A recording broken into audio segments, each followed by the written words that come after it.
Technical difficulty there. We're trying to get our streaming going. Today is Wednesday, December the 4th, 2013. We're going to call our regular meeting to order, and we're going to start with a moment of silent meditation or prayer. If you will, please remember Don Bryan in your thoughts.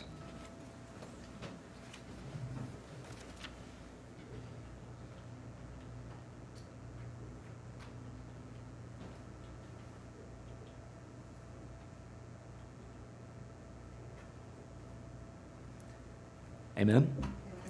You'll join us in the Pledge of Allegiance.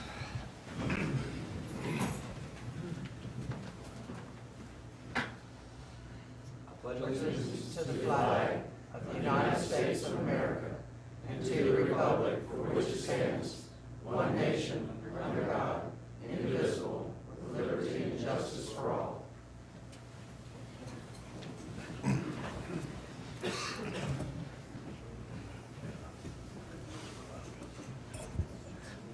We've got a couple of really fun things this morning, and then I'll leave and let them do the work. Our first item today is recognition, and Ralph Burrell, if you will come to the podium, sir.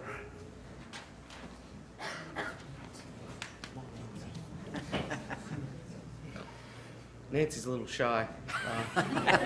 Since when? She really wanted to know if she had to come this morning. But good morning, Mayor, Commissioners, everybody in the audience. This is Nancy Carwin, who I'm very pleased to introduce today. Nancy's here to receive her 10-year recognition with the town. A little bit about Nancy. Nancy lives in Wanchese with her husband Benji. Most beautiful place in Dare County. Right? Nancy first came to the town in 1983.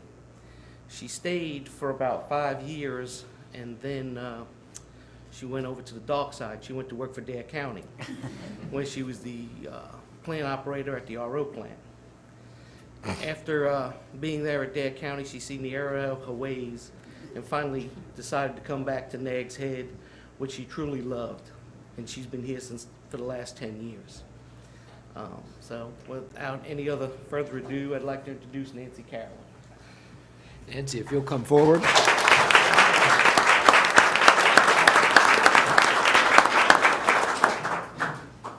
You're never sure what to do in situations like this, where it's the second 15 years or 10 years, but we're awfully glad to have you and wish you another good decade. Chili's lunch break combo starting at just $6.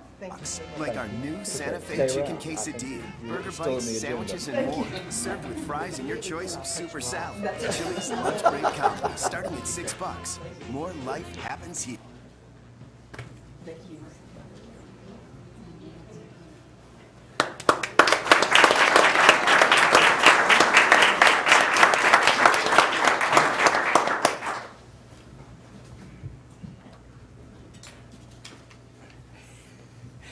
It's my pleasure, as a nice last act as mayor, to present the 2013 Earl Murray Jr. Employee of the Year Award.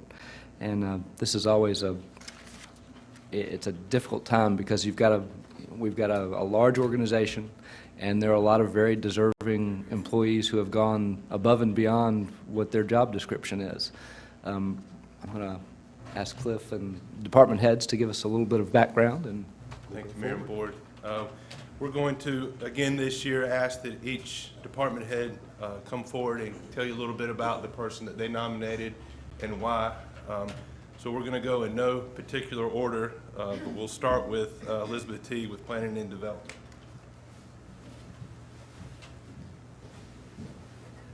Good morning, Mr. Mayor, members of the Board of Commission. Mr. Morton, there you are. He's wearing it. I'm very pleased to nominate Chief Building Inspector David Morton. David has worked for the town for 19 years, since January of 1995. 2 years ago, David stepped in to cover for Mr. Ronnie Balance when Mr. Balance got injured, essentially doing the workload of two people very effectively, and eventually became our new Chief Building Inspector and Floodplain Administrator. David's sense of humor, positive attitude, and consistent desire to improve and to do things right rub off on everyone that works with him and with the contractors in the field, whether they like it or not. He does his job with thoroughness and professionalism, but also with genuine care for those concerned and a desire to be effective, timely, and safe. He spends extra time on site visits working with builders. He strives to improve his own understanding and responds to fire calls at off hours, weekends, and any time essentially that we need him. Several areas stand out for me in which Dave's commitment to the town and to overall excellence in his work have shown. Certainly with our community assessment visit by FEMA, which pointed out strengths and weaknesses in our floodplain management policies, Dave has worked with our department staff to address these issues and pursued additional training. He's now, I'm pleased to say, a certified floodplain manager, and we did very well on that assessment.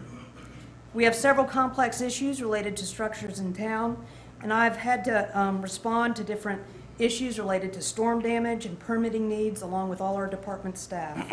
In each case, I've appreciated David's methodical approach to ensuring that we've had compliance with state building codes, town policies and procedures, and CAMA rules and floodplain administration.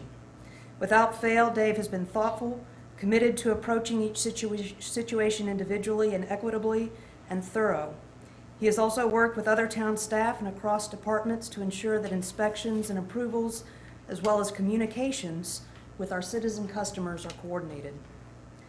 He was very effective and invaluable in the implementation of our new blueprint software and improvements to our filing systems. He's also managed an incredible upsurge in applications from this year and from last year as a result of both Hurricane Irene, Hurricane Sandy, and now just a bump we're seeing in development permits generally. I know that our building inspections, floodplain management, and damage assessment functions are in good hands, and I also know that I'm personally very fortunate to work with David Morton and to call him my friend. Thank you, David, for all you do.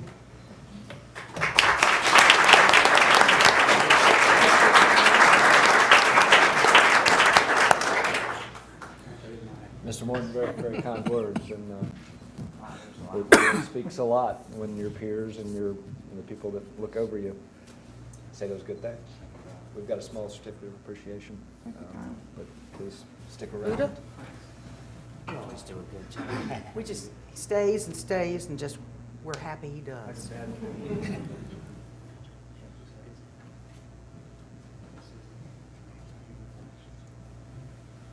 If you'll stay up, please.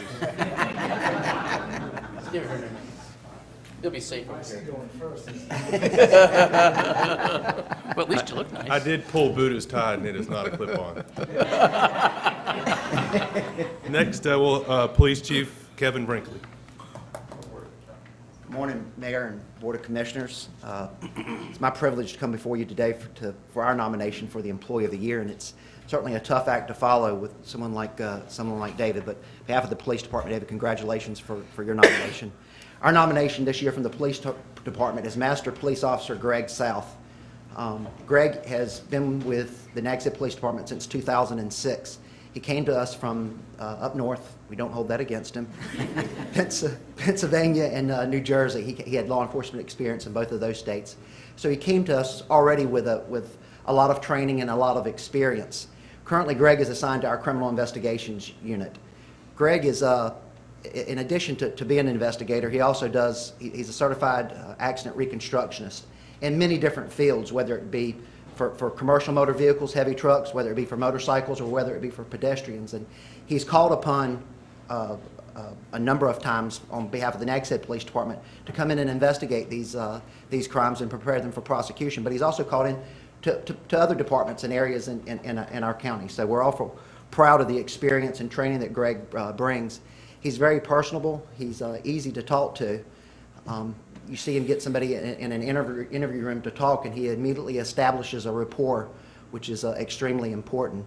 And if there's something that I need done, I can go to Greg, and Greg, we need to find this person. We need to find out something about this person, and he'll dig, and he comes back. He's so good on pre-employment backgrounds what he finds and the information he's able to gather is just, he's really an asset to us. And we're certainly proud to have Greg as part of our team and look forward to many more years of his service to the town of Nags Head. Greg, congratulations.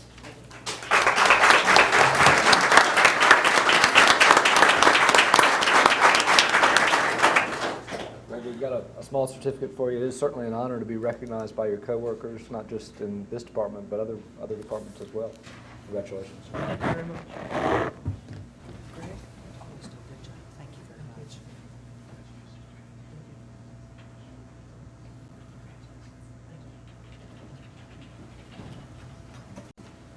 Next, Fire Chief Kevin Zort.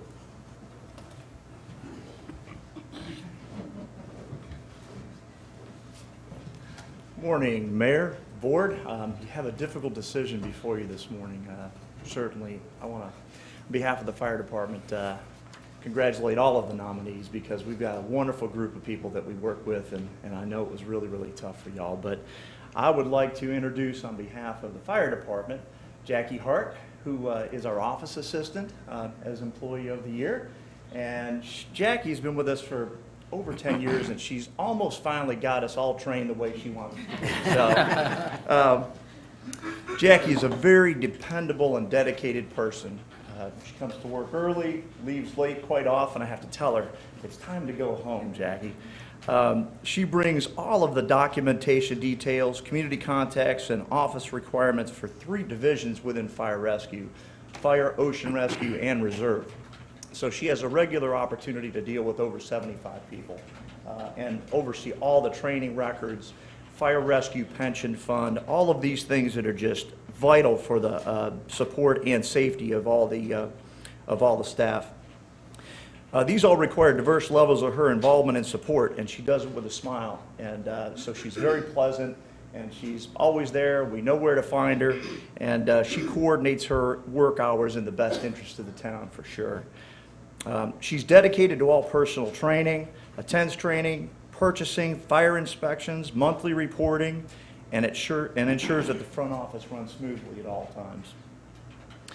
She updates all of our retirement records with the North Carolina State Fire Marshal, Firefighters Association, Fire Rescue Pension Fund, and deals with all these things, and sometimes it's a frustrating task. And I know that from time to time, it gets a little tough, but she always gets the job done and makes sure that we are on track. She fills in regularly as the office assistant for the police department. She participates in all town wellness activities and social events, and she's very detail-oriented. And sometimes she'll come to me and say, "That's not quite right. Let me tell you what I need." And so she really does. She's done a lot to educate me. She annually updates the emergency operations plan, organizes the budget for us, and completes all correspondence for the department. She is also the scribe for the safety committee, and so she also is very vital in implementing safety rules and regulations, and her input is always necessary, and it's valuable. Probably one of Jackie's best attributes is she's very social, and she's a perfect deliverer of customer service in the front office. And when people come through the door, they always know, like I say, they're going to get a smiling face, but they're going to get, as Jackie is a local here, they're going to get all of the information that they need to plan for their entire week in the town of Nags Head. And so people really enjoy that. It's fantastic, and she, again, does it gladly. She greets everybody with respect and fairness, with a sincere outreach and desire to address the concerns of others. She's very active in her church community, enjoys the time spent with her daughter Kirsten and husband Todd, and she's a most valuable asset to the fire department, and we are so, so happy to have her on board. Jackie Hart.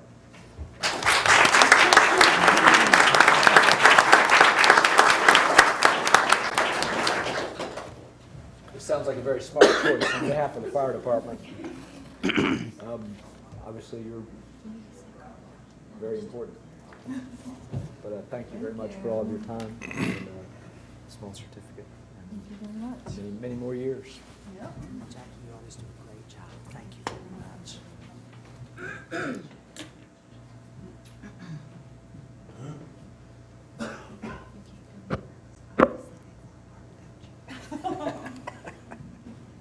Behind every great fire department, there's an even better woman. Finance Officer Kim Kinney.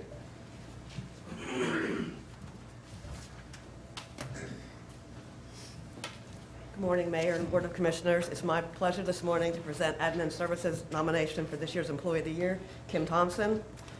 It's always a tough competition to go against police and firefighters who save lives and put out fires, and Kim may not be responsible for doing those things, but she is responsible for seeing that the people that do are properly paid for the services that they provide.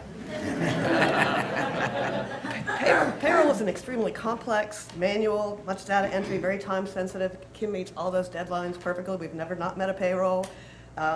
She makes very few errors. Those that she does make, she corrects. In addition to her primary responsibility as customer service clerk payroll specialist, she is also the primary backup to the central cashier, receptionist, human resources, and water customer service. Even those aren't her primary tasks, she performs those duties as if they are. The customers never know that that would not be her primary duty. She's always willing to volunteer. She accepts new duties, learns new things, and for all those reasons, that's why I nominated her for Employee of the Year. Thank you.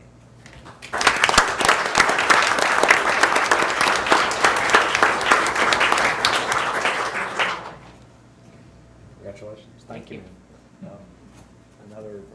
You can make an argument that payroll is the most important thing going on.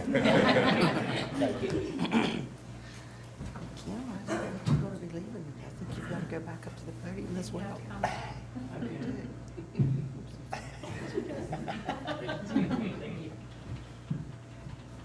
Kim, if you'll come. Human Resources Director Benita Hurley. We're going to keep Kim up here a little bit longer, Mayor and Board of Commissioners. And those of you that are in the audience, it is my privilege to be able to nominate this year Kim Thompson for the Earl Murray Employee of the Year Award. Kim has been employed with the town since February of 2002, and I've seen her knowledge expand to encompass many essential job functions for administrative services. Her broad knowledge ranges from processing payroll, assisting with water billing, accounts payable, front desk coverage, helping with the various customer requests that come in, and she also works with the employees on the benefit structure within the town of Nags Head. She's always willing to provide assistance and support when there's a need. She'll meter and distribute mail, pick up supplies from vendors. She's willing to do what's necessary to get any job accomplished. Since Kim does payroll and benefits, there are occasions when we work closely together on very sensitive personnel issues. Kim maintains confidentiality, and she's very professional when dealing with sensitive personnel issues, which is a critical asset to have when you're dealing in human resources. I find her to be trustworthy and discreet in all situations. Over the years, I've seen her dedication to her job and her loyalties to the town remain strong. I believe her to be an example of an exemplary employee. Her positive attitude, strong work ethics, professionalism, dependability make her a valuable asset to the town and to the general public. These are the qualities that I look for in an employee when considering a nomination for the Employee of the Year, and these are the qualities that I see in Kim Thompson daily. It's a joy to work with her, and it's an honor to nominate her this year for the 2013 Earl Murray Employee of the Year Award. We're going to ask her to stay right here. And as if that wasn't enough, Town Clerk Carolyn Morris.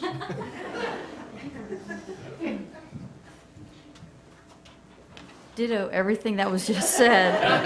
But the only thing I can add is that the town clerk's office nominated Kim because whatever she's asked to do, she does it with a smile. She's always happy to help, and that's just always very nice. Congratulations.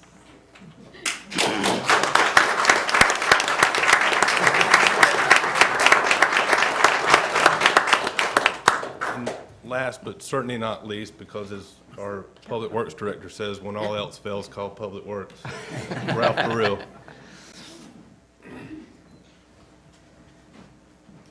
Again, good morning.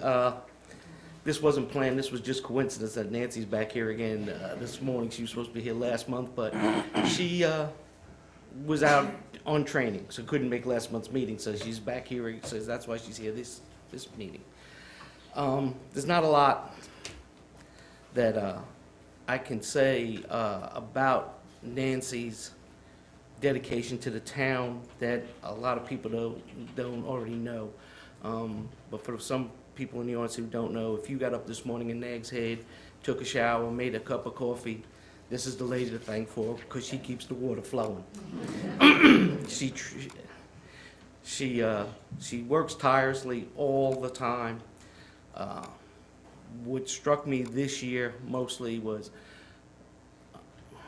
she runs the water plant with just 4 people, her included. This year she had 2 people that had to go out with medical emergencies, which left her and another operator. Every time I turned around, Nancy was working. Saturdays, Sundays, all the time. And I wanted to get her more help. Nancy, no, I can handle it. You just got to do what you have to do. And she went through for 3 months doing that. Her and another operator, but mostly her. Like I said, holidays, Saturdays, Sundays, didn't matter. Double shifts, didn't matter. Nancy was there. She also took on when we combined the water distribution department also with the water plant. So she also sees all of the water operations. She also sees water distribution plus the water plant now. Again, there's not a whole lot of words that I can express for my appreciation of having Nancy, her hard work that she does every day for the town. And that I would like to present Nancy Carwin, Public Works nominee of the year.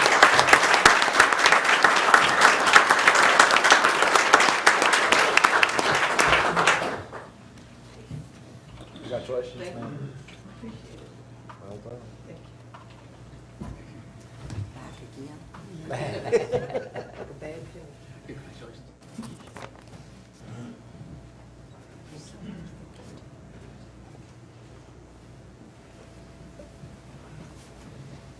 I think the common thread that you see in all these folks and really all the employees of the town is that willingness, that good attitude, and that willingness to go above and beyond what the job description is.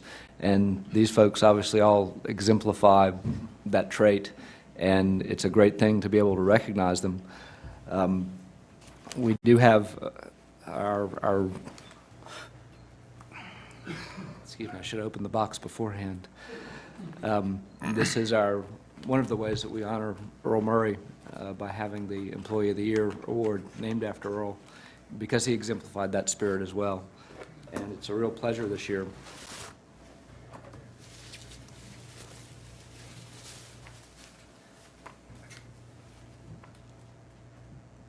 to be able to award the Earl Murray Jr. Employee of the Year award to Kimberly Thompson.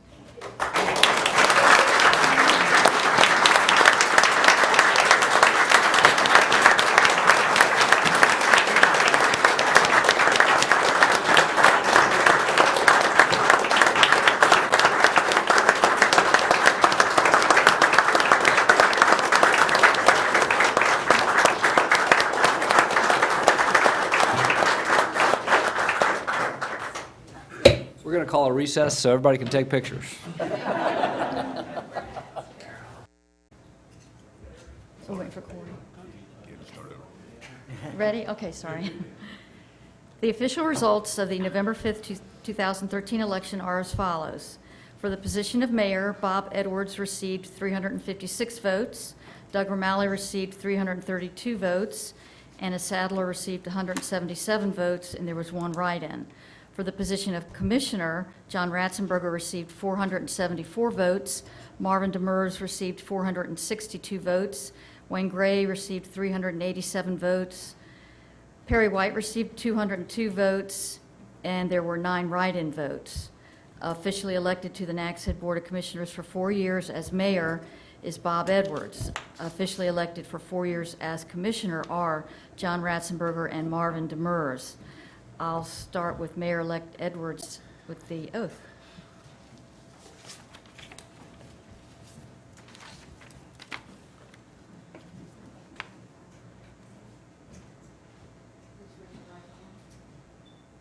I state your name, do solemnly swear I, Robert C. Edwards, do solemnly swear that I will support and maintain that I will support and maintain the Constitution and laws of the United States the Constitution and laws of the United States and the Constitution and laws of North Carolina,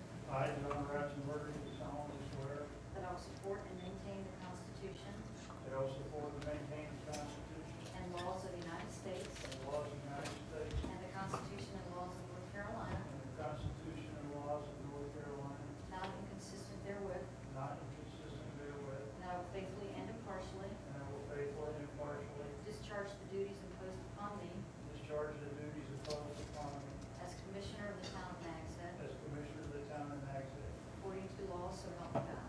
according to the law, so help me God.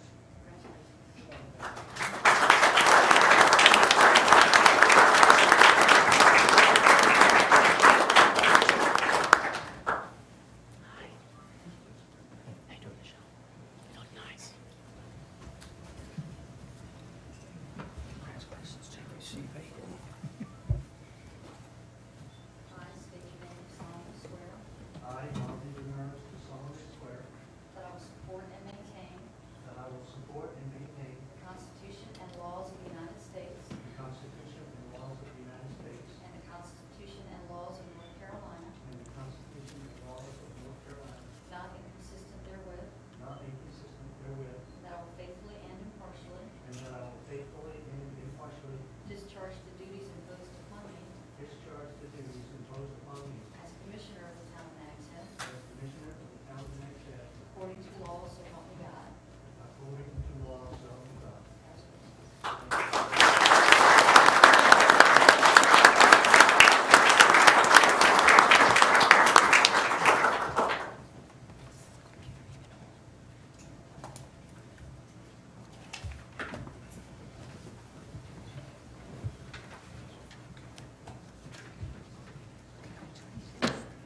Okay, thank you very much, Carolyn.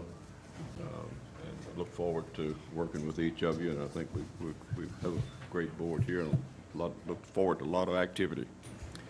First thing that we have to do on this morning is to select a mayor pro tem. We have a nomination for mayor pro tem. Mayor, I'd like to nominate Commissioner Susie Walters to be Mayor Pro Tem. I have a nomination of Susie Walters. Are there other nominations? If not, do I hear a motion that nominations be closed? So moved. Second to that motion? Second. Moved and seconded. All in favor of nominations be closed, signify by saying aye. Aye. Aye. All opposed, like sign. All those in favor of Susie Walters being selected as Mayor Pro Tem, signify by saying aye. Aye. Aye. And it's so ordered. Carolyn will now administer your oath. I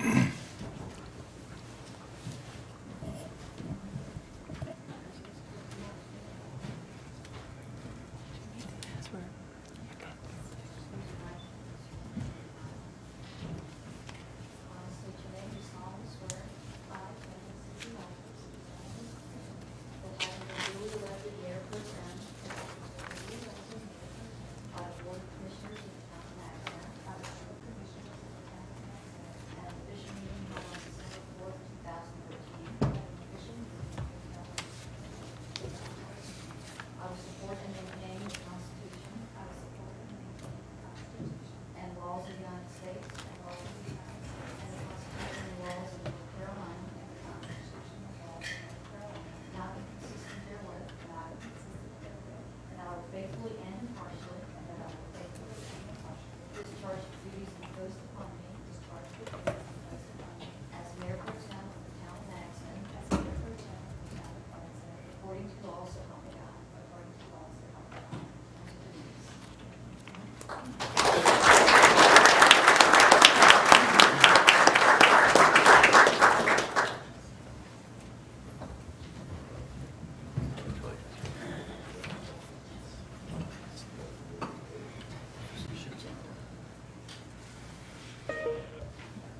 As far as adoption of the agenda, we have a couple of changes there. Well, basically, one change under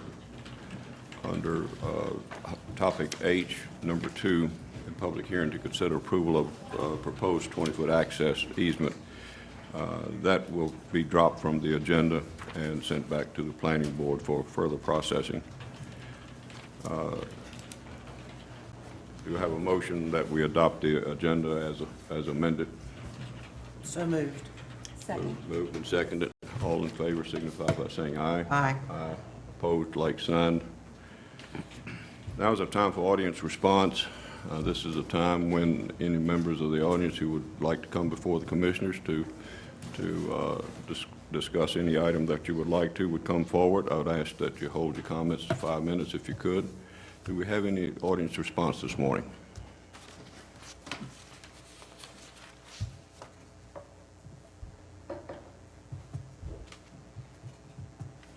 I'll declare our audience response time closed then. Our consent agenda.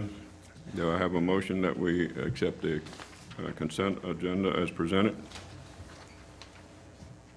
So moved. Second. Moved and seconded that we approve the consent agenda as presented. Any discussion? If not, all those in favor signify by saying aye. Aye. Aye. Those opposed, like sign. It's carried unanimously. Our first public hearing this morning is a public hearing to consider approval of conditional use site plan amendment submitted by Bradley Carey and Mike Robinson. At this time, I'll turn the public hearing over to John Lighty to conduct the hearing. Thank you, Mr. Mayor. At this time, we will begin the public hearing to consider the motion to approve a conditional use site plan amendment application for First Flight Aerial Adventure Park and PWC Rentals. This was submitted by Bradley and Abby Carey on behalf of First Flight Adventure Park. I'd like to point out for the board that in this matter, and in approving this conditional use amendment, the board sits as a quasi-judicial body, which means that its decision must be based upon material, competent, and relevant evidence. Also, I'd like to point out that the board will need to follow certain rules and standards in this matter. And in addition to that, I would like to inquire as to whether there is any potential conflict of interest or that needs to be disclosed at this time. If you'll give me one moment, I'll find that statement.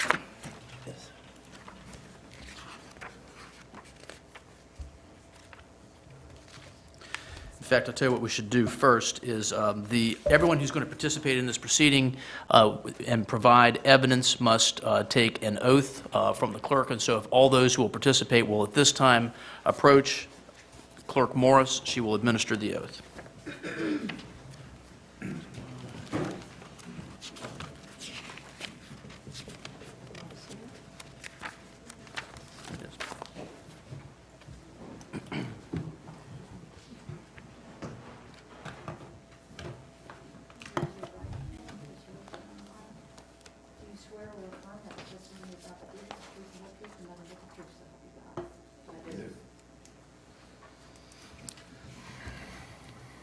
And here's the conflict issue I'd like to instruct the board on. When a public body sits as a quasi-judicial panel to decide a conditional use permit, it is imperative that no board member who is involved in the deliberations have a conflict whereby that person would potentially be something other than an impartial decision maker. Impermissible conflicts include, but are not limited to, 1, a member having a fixed opinion prior to the hearing that is not subject to change. 2, undisclosed ex parte communications. 3, a close family, business, or other associational relationship with anyone affected by the hearing. Or 4, a direct financial interest in the outcome of the hearing. Of course, previously undisclosed ex parte communications which have not caused you to develop a fixed opinion may be cured through disclosure of the facts or information obtained on the record. If any of the other situations are applicable to any of the members of the board, that member should be recused from participation in this hearing by a vote of the remainder of the Board of Commissioners. Do any of the members have any conflicts which would potentially make you something other than an impartial decision maker in this matter, or have there been any undisclosed communications or information which need to be disclosed at this time? None? All right, thank you. Then, in that event, we will start the public hearing by receiving the staff's analysis on the application presented by Kelly Wyatt. Thank you. Good morning, Mayor and Commissioners. As the attorney has stated, the applicants here today are Brad and Abby Carey on behalf of First Flight Aerial Adventure Park and engineer Mike Robinson on behalf of On Trading Corp. They're here before you to request your consideration of both land and water-dependent recreational uses at the property located at 6714 South Croatan Highway. The scope of work is twofold. First, construction of an aerial adventure park, and secondly, construction of the necessary wooden walkways, platforms, and gazebos to operate a kayak, personal watercraft rental, along with tour boat operation. The only existing use on the site currently is Blackbeard's putt-putt. Both the aerial adventure park and watercraft rental operation are permitted by conditional use within the Commercial Outdoor Recreation Overlay District. Specifically, it's Town Code Section 48-445, subsection D4, states that combinations of 2 or more commercial outdoor recreational uses are permitted by conditional use when specific criteria are met. Planning staff feels those criteria have been met. We've done a review of the site as presented. We found that lot coverage is compliant at 41.3%. As was recently adopted, the height of the proposed structural poles do not exceed 60 feet in height. Additionally, there are no components of the walkway for the personal watercraft rental that exceeds 35 feet. Architectural design is not necessary for any of the proposed uses. As for setbacks, the setback that was established for structural poles greater than 35 feet in height is 1.1 times the height from all property lines or rights-of-ways. The structural pole heights and setbacks have been shown on the site plan and they are compliant, but they will be verified in the field. Parking is broken down in more detail in your packet, but I can quickly run through that for you. Parking for the existing uses on site require 42 spaces. Parking for the proposed uses requires 42 spaces. There is a shared parking provision within the ordinance that allows a reduction of up to 50% for the proposed uses, reducing that required 42 spaces down to 21. When you do all the math, it turns out that they need 63 parking spaces. It just so happens they have 63 parking spaces on site. So parking remains compliant.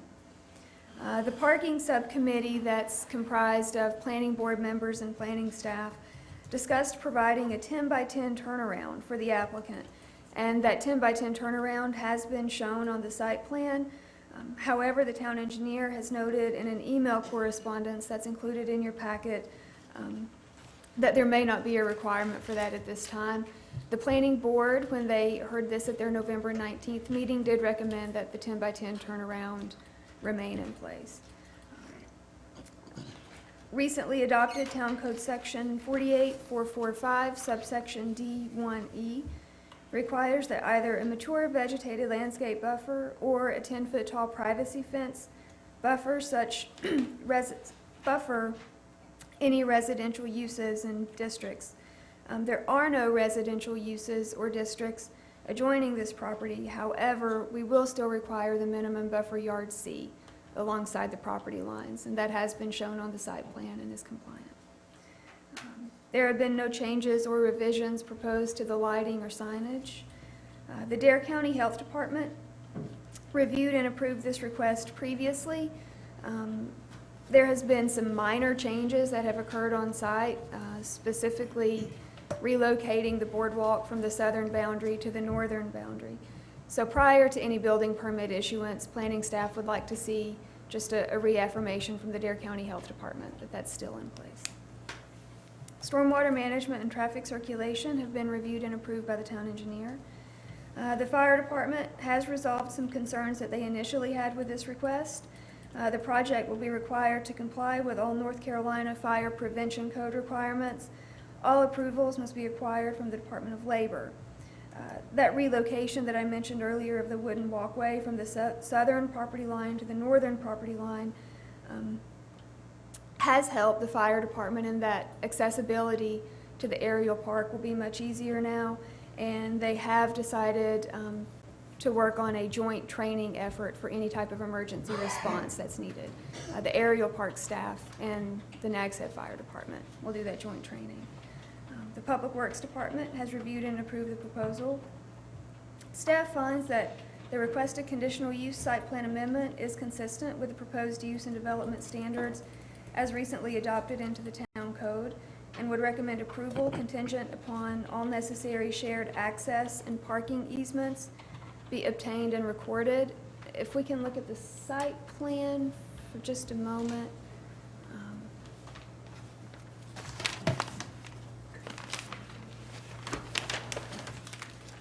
The wooden walkway that was relocated to the northern boundary, that walkway actually splits two property lines, on Trading Corp and Pamlico Jacks. There was a request that we receive the necessary cross easements for that boardwalk to cross that property boundary.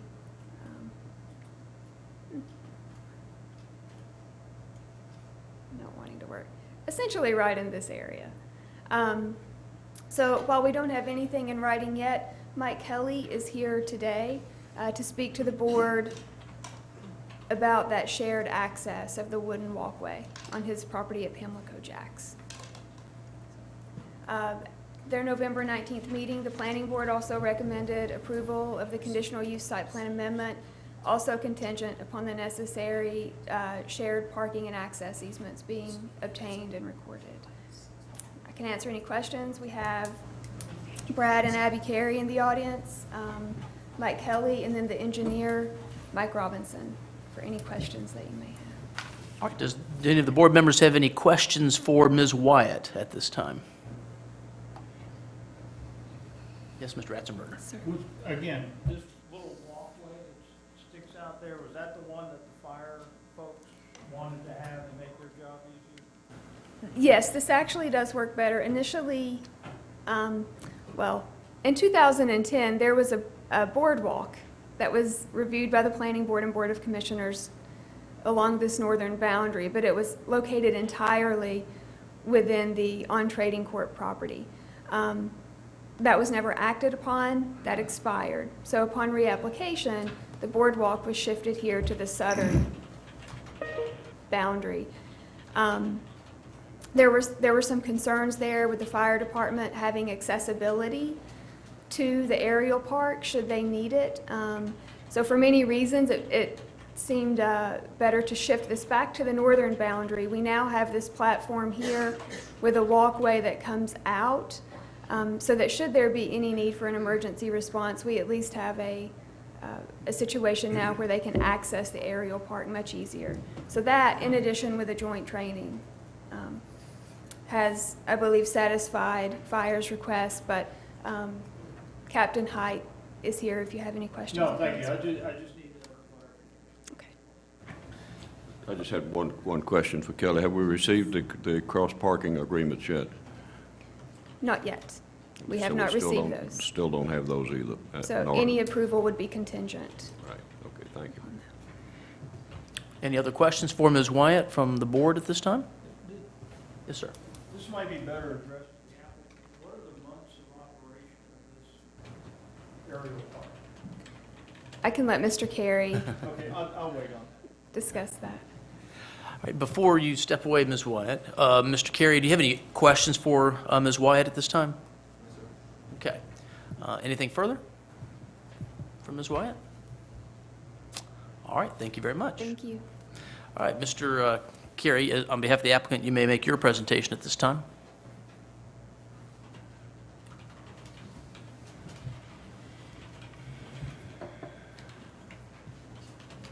Good morning, Mayor and Commissioners. Good morning.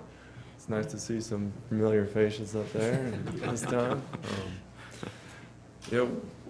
Obviously, we're here to try to have the site plan approved so we can go ahead with all the other things that it's going to take to make this operation happen, this business happen. As Kelly pretty much summed it up, but I think that we have an excellent plan here with all parties the town being one, and Mr. Kelly being the other, and Nick Nuzzi being another, in stride to kind of work together to make this an awesome thing for visitors coming to Nags Head. The months of operation will be anywhere between October to March to October.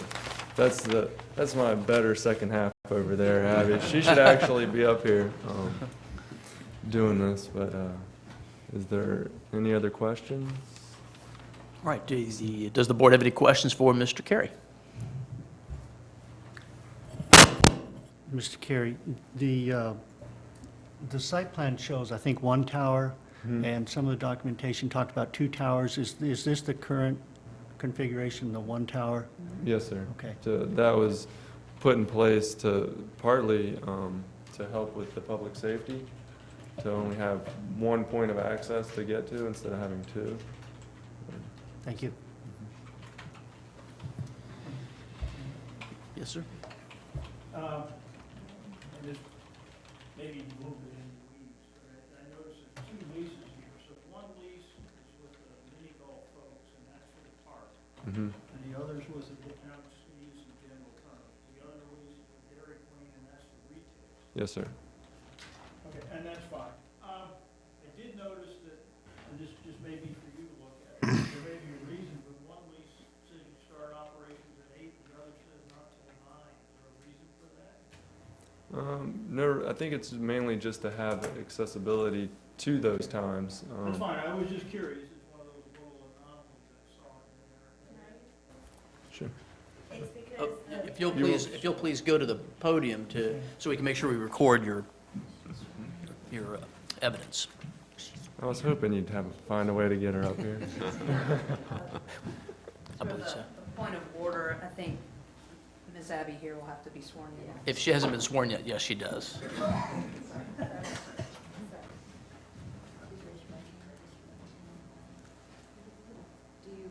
swear or affirm that the testimony you're about to give is the truth, the whole truth, and nothing but the truth, so help you God? The one lease has for 8 o'clock and the other one has for 9 because the check-in area where people come and sign in is going to be at the Dairy Queen building, and then the park won't be open until a little later because people will have to check in and learn how to use the elements on the park. I just happened to see that. Okay. All right. Other questions for Mr. Carey? I have one, Mr. Carey. The area that connects what I call the northern boardwalk and the southern boardwalk, which leads out to the water use, this area right here. Mm-hmm. It's unclear to me from the site plan and from the application what you intend to construct here, and whether you intend to do that yourself or whether you're counting on the town constructing this. So what is your plan for this particular connection between these two boardwalks? The plan is to work with the town, and that's basically, they're going to have an easement for that boardwalk, and that boardwalk is going to continue to Forbes Street, and that's the responsibility of the town to construct that. So whether or not they're ready to build that this year, that really doesn't have anything to do with the aerial park. So that may be something that happens next year, but I think we're seeking improvement now, just to help speed that along. Well, I guess one of my concerns is, what if the town doesn't construct the boardwalk in this area for 2, 5, or even 10 years, or ever? What will you do in the meantime? I'm sure you want to get up and operating. What will you do in the meantime in terms of an access between here, or are you going to hold off on constructing this until this area has been constructed by the town, if ever? Yeah, we're going to hold off on the construction of the rental until that pier is there. Basically, there would be no way to get to that other pier because it is quite marshy out there.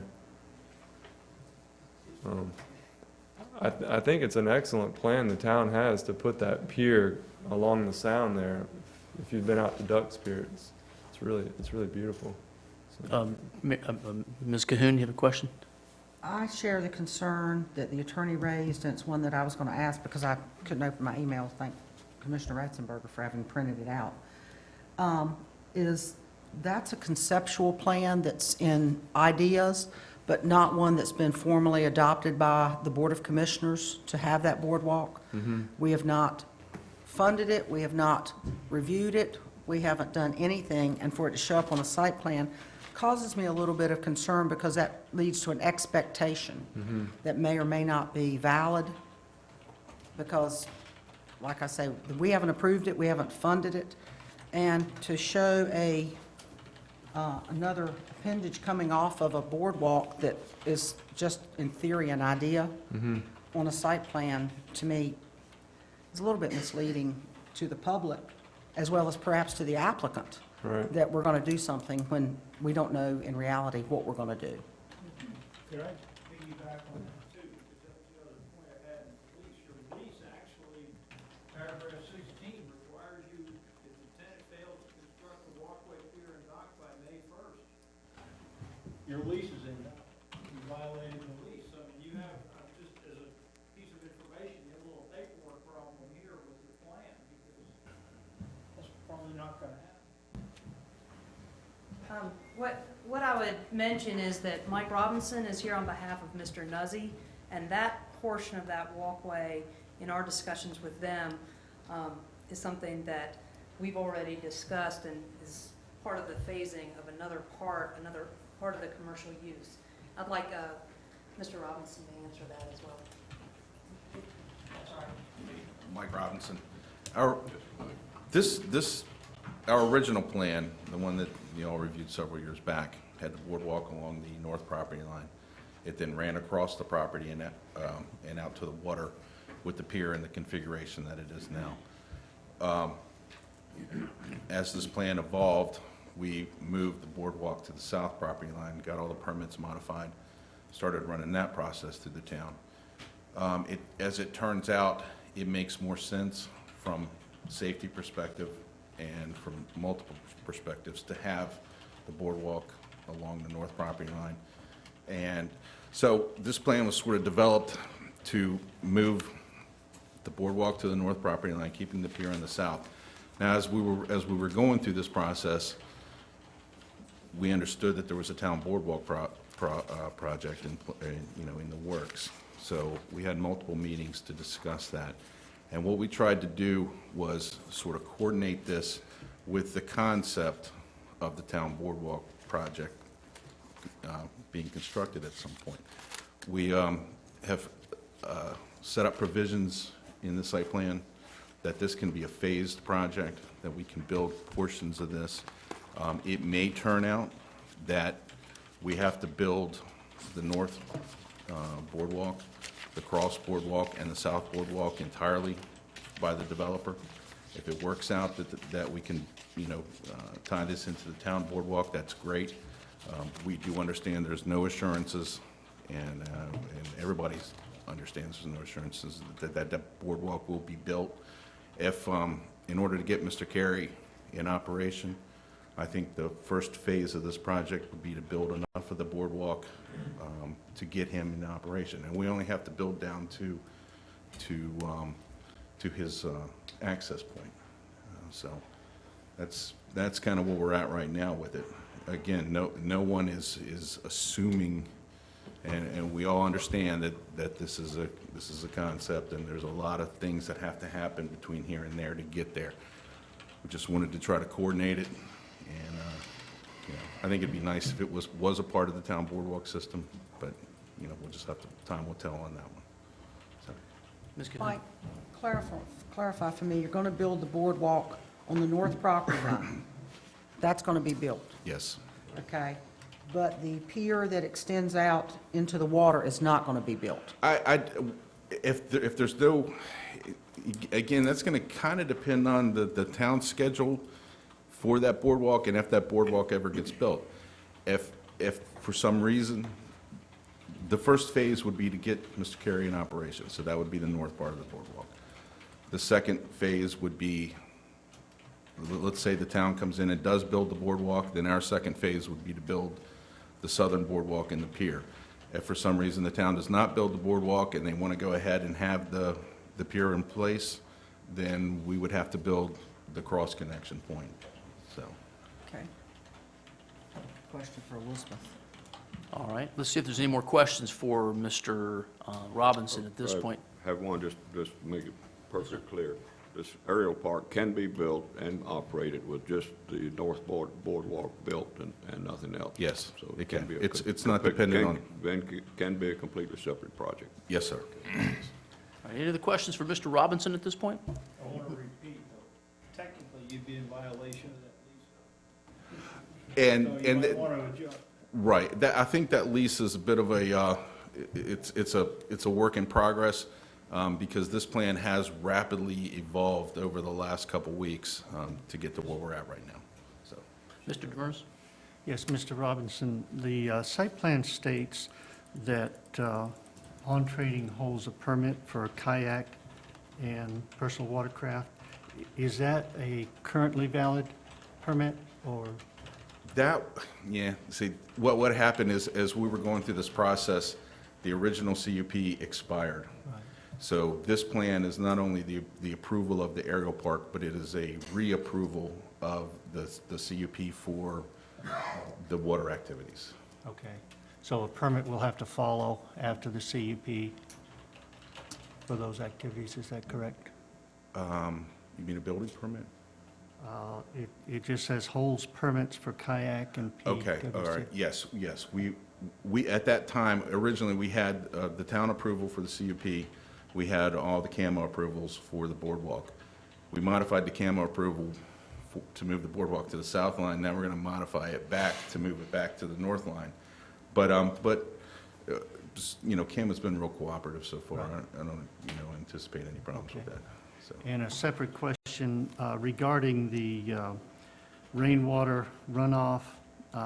It talks about a concrete path on the north boundary and runoff to swale. Can you pinpoint that for us on the? There is a swale that runs right down through there, and it's sort of, it's well-defined in here, and it sort of tapers out into the wetlands as we go back. So there won't be any problem with the swale. And which side of the property line is the swale on? The swale is on the property line. It straddles the property line. By the It's time, right on so it. that's why we offset the concrete. That's why we offset the concrete slightly from the property line.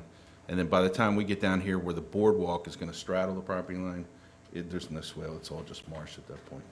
Okay, thank you. Oh, and by the way, I did receive the cross-access easement agreements from Attorney Sewell.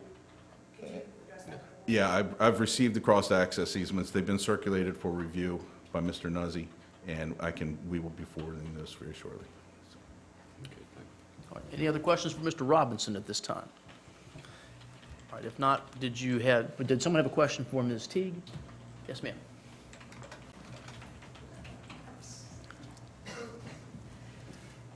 Elizabeth, good morning. Good morning. Based on this site plan, should need approval today, how long is this site plan good for if the permits are not pulled for construction of the piers and so forth? As presented for 1 year. Okay, thank you. And let me verify, that is correct. Double check. Okay.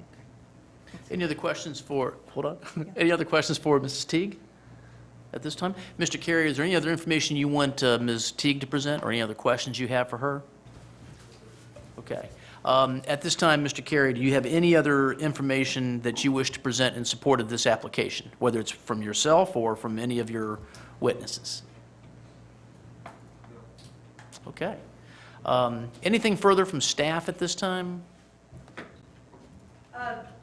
Yes, thank you, Mr. Leidy. I did want to explain a little bit about the boardwalk and our role in trying to get them to coordinate that possibility within their site plan. What you'll see here are some tie-ins based off of existing conversations and planning activities with adjacent properties. The first people will recognize is this is the Windmill Point Tourism Board event site. They have just, maybe you got to see those site plans, they've just completed a revised master plan that incorporates connections to a potential town boardwalk at some point. In preliminary field work, looking at where those connections could be made, it became clear that this pier coming out from the Windmill Point site provided a good area along the boundary line here for a cross easement for a public boardwalk to connect to. To the north,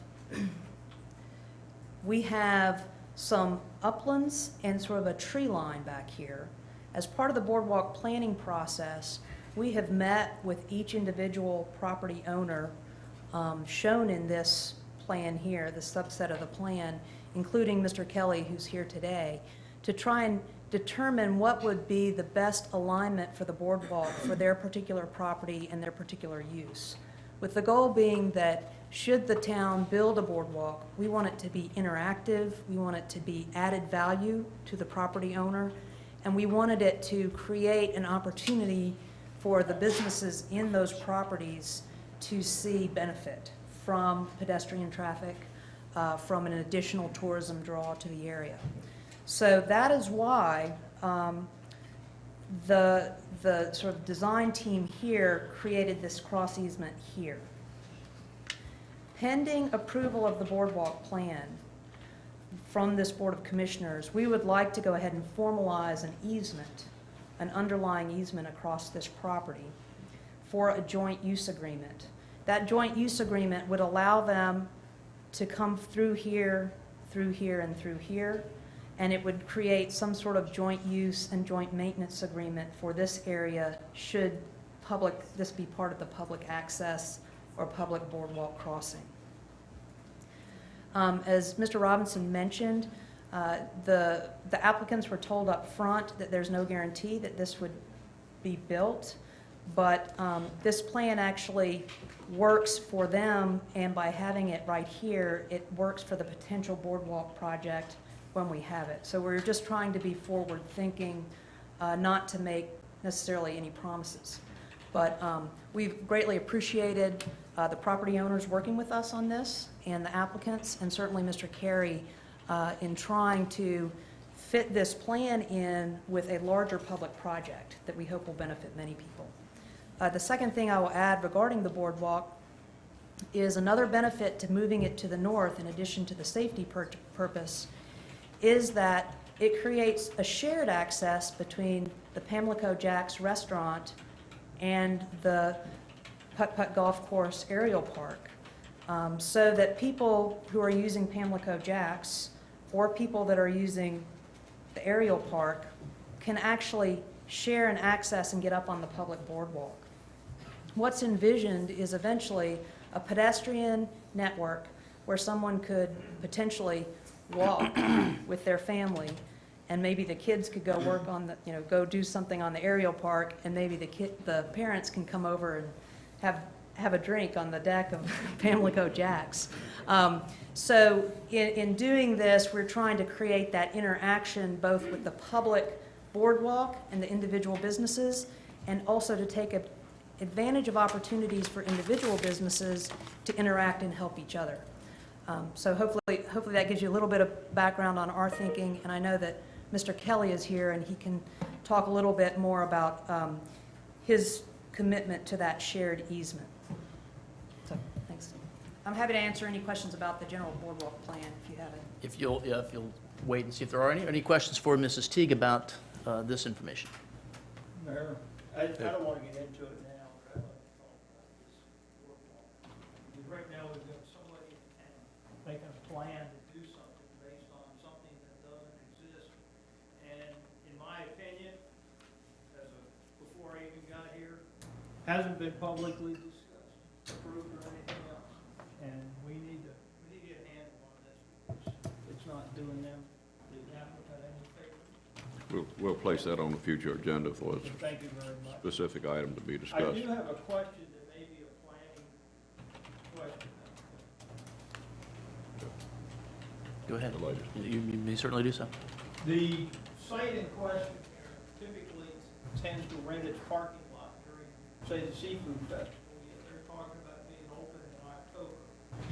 I realize that's an individual issue, but what does that do to the parking calculation, cross-easement agreements for them? It doesn't change their lease agreement or their shared access agreement, but what it will mean is that when someone pulls a special event permit, and it's stated in that special event permit that they're going to use this parking lot for that special event, there's going to have to be some sort of additional agreement that essentially works with that lease from a legal standpoint. All right, I want to bring it up to complication there in several places. Ms. Walters? I just for clarification again, should the applicant decide to build that portion of a boardwalk, there is nothing to prevent them from doing that, whether or not an additional boardwalk is created or not. No, there's not.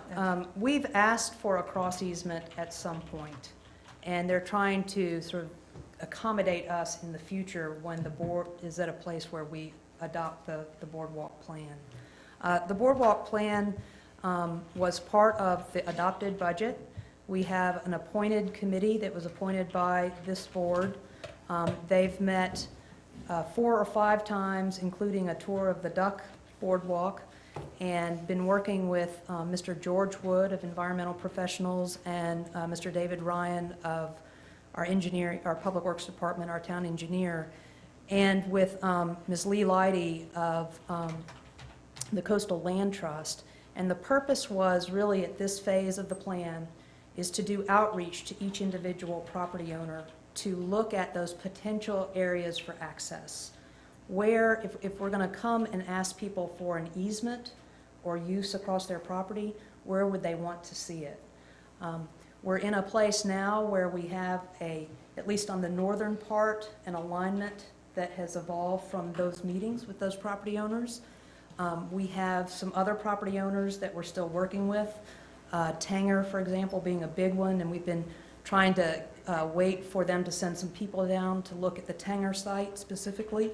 But the goal is to bring back a plan with a narrative from that committee to this board for approval sometime in the spring. So from a conceptual standpoint, or from looking at this plan, if the conceptual extenuation of or extension of the boardwalk were not there, everything on the site plan would still be fine. Correct. And that's a great point. I'm sorry, maybe I didn't get right to it. But this configuration, as approved on this site plan, if approved today, allows them to build this. It also allows, it also sets the groundwork. It doesn't necessarily allow that if at some point the town wants to come in and establish this easement and share in this portion of their site plan, they've planned it so that we can, and that it ties in with these other areas of the boardwalk as proposed so far. Okay, thank you. Other questions for Mrs. Teague? Yeah. Yes, sir. Since you have a formally appointed committee, and I agree you do, because I've got the minutes from all of the meetings, are there any minutes from these committee meetings that have been made available for the public to see? Right now, we don't have, the meetings are very informal. They're sort of gatherings of people, and what we're hoping to do is present a report, at least from what we've found so far. The meetings have been primarily with individual property owners. Yeah.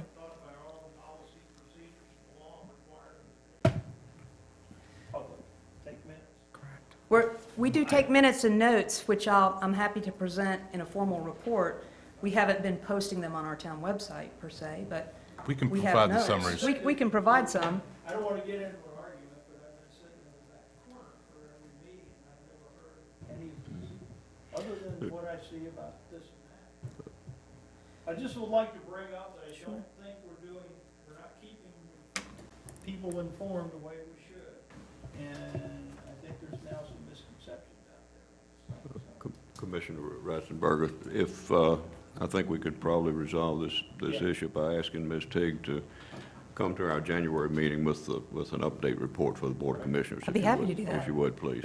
We'll make sure you're placed on the agenda. Okay, thank you. And finally, any other questions for Mrs. Teague? If not, Mr. Carey, anything further you want to ask Ms. Teague about before she steps away? No, but if you guys, if anyone needs me to clarify more on the design of the aerial park, I'd be happy to go into more detail about that if you need more details on it. Just offering that. Well, I'd like to ask, what happens when I pay my buck and I go in there? Just point how I'm gonna proceed around that thing. Sure. So this walkway right here that goes into the center of the tower is that's the main access into the course, and it's basically a one-way road going down that walkway. So you enter into the tower, and there's a spiral staircase in the center that goes up a pole, and it has 3 levels after that. It has a bottom level, which is at the same level as the walkway, and that's the entrance to the bottom of the staircase. And then you go up the first set of spiral, and you come off on the first deck. And at that point, you have an option to choose this course. We'll just call that one green, and we'll call this one green plus, which may be a little harder.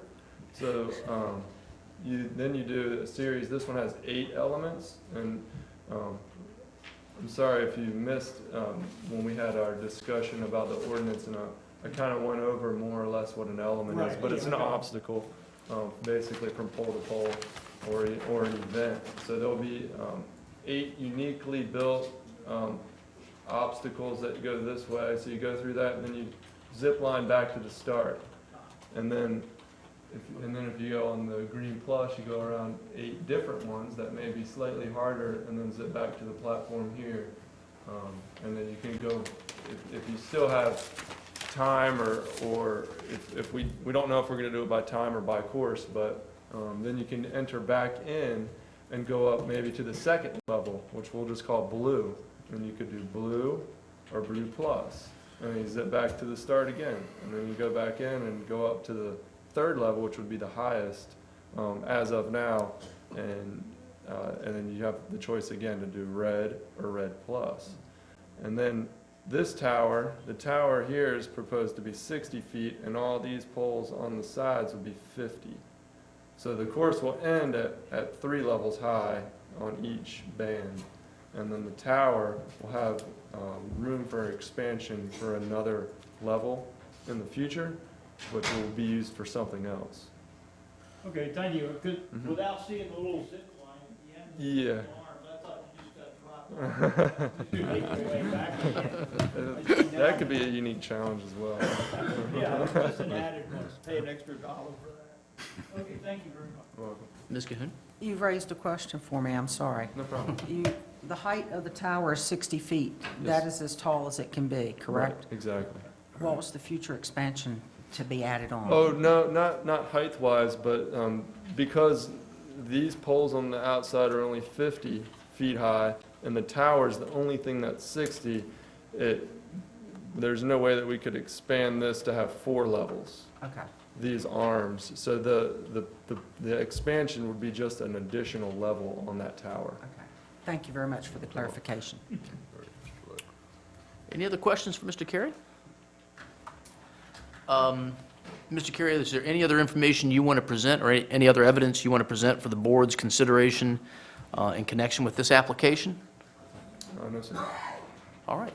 Now, does the board have, is there any information that you wish any of the people who presented or anyone else who's been sworn in, any other information you want to receive? Yes, Mr. Mr. Light, I'd like to see Mr. Kelly's in the audience this morning. I'd like to hear from him to confirm that he's in agreement with this site plan as presented, since part of it's on his property. Thank you. Michael Kelly. I am the adjacent northern property owner. I own entirely along that property line, and I am 100%, so there's no one else to come in to say otherwise. My experience, I came to a town board meeting, I think it was the beginning of November. I presently live on the Sound in Nags Head, just at the south end of Nags Head Woods, and I was going to put a dock out on my property from a boat, and I called my neighbor up and I said, John Boyd, I said, John, we don't need to have two docks right next to each other within 50 to 75 feet of each other. Why don't you and I put a dock on the property line? And he said, fine. So we shared the dock. And when Hurricane Irene came and the dock went away, we shared the new dock. So I have a little bit of dock and walkway experience sharing, and it's all been positive plus. So I came to the meeting, I saw this going on, I mentioned it to Mike Robinson, some things that I saw, and would there be a problem with sharing the dock, the walkway, and he said no. I think that the two things are, the first obvious one is going to be less expensive when you put one walkway up instead of two. The other thing is you don't need walkways within 50, 75 feet of each other. There probably aren't going to be that much traffic. There will be traffic, but not that much. These walkways are 6 foot in width, so they're adequate to be able to have people crossing back and forth with each other, and so it shouldn't be a problem. And the engineering is being done by a local man. We're buying local, and I urge you to do so during the holiday season. Okay. The other thing is, when we did walk the property, something that has sort of been brought up. I am a resident of Nags Head, a resident of northeastern North Carolina since 1955, a permanent resident of Nags Head since 1972, and a property owner in Nags Head since 1980. So I do have a little bit of experience and have addressed this board on numerous occasions. And it's not always been a pleasure, but it's always been part of the process. The one thing I will say that this has been, I have found it refreshing to find the proactive feeling that has come from the staff in doing this. There has been a very proactive beginning to, instead of waiting for everybody to bring something to them, Elizabeth, under her guidance, and other people on staff, including Mr. Ryan and Ms. Wyatt, have brought out and began to participate in this, knowing that there was a possibility of a walkway that has been talked about. We have tramped through the marsh area. There was an environmental engineer, 2 engineers, 2 out of 4 property owners. The other 2 property owners were on the phone and knew what we were doing. They just had time conflicts. There were at least 3 staff members. There was staff from the Dare County Visitors Bureau and 1 environmental engineer. So it was not just 2 or 3 people trying to hide something or not doing anything. It was the total package, as far as I could see, short of approval of a Visitors Bureau in the town of Nags Head. I do mention that, and I do find the cooperation and the proactive stance of the planning department, and I will be back in the next meeting that you have, because you're approving something at Carolina Circle, and both of them have been extremely proactive things that had not been seen by myself in the last couple of years, and so I do appreciate that personally. It is going to, the swell is there at present. The swell does a good job of doing what it's supposed to do. The swell has probably been there for about 30 or 40 years. We did not put it in when I bought the property in the late 80s, and it was there before, and it is on the property line. It does an extremely good thing.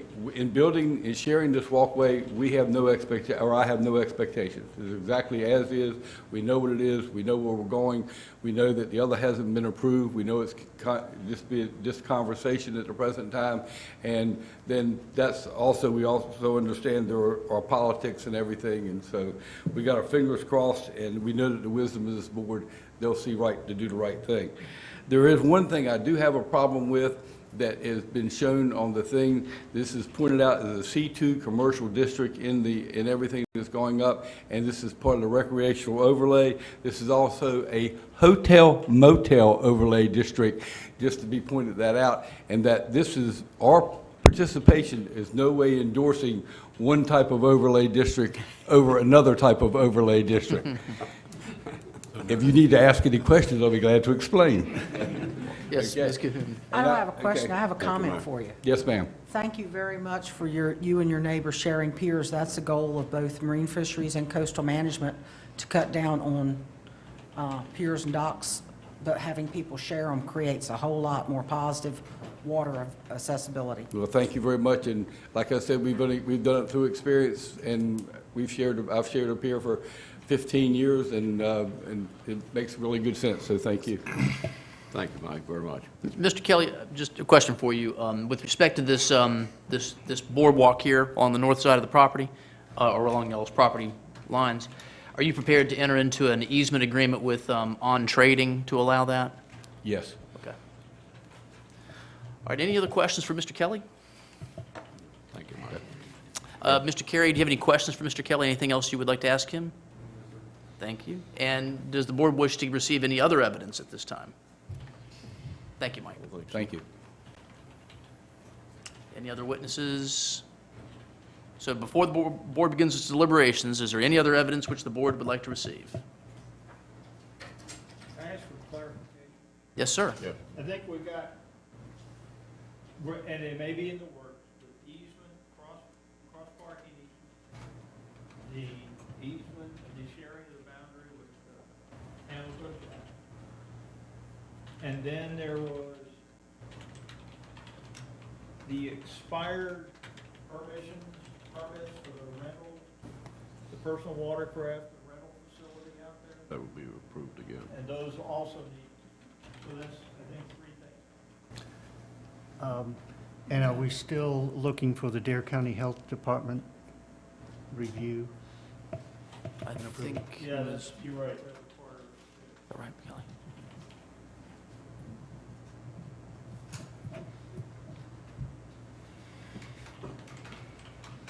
Anything further, Mr. Carey?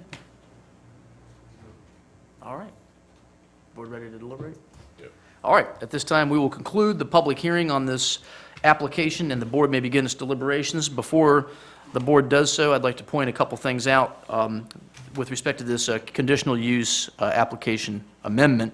The board can take various different actions. One, of course, is to approve the application as submitted. Another is to approve the application with certain conditions that are consistent with the Code of Ordinances. Another is to deny the application. And of course, then the board can also table the application until a certain time.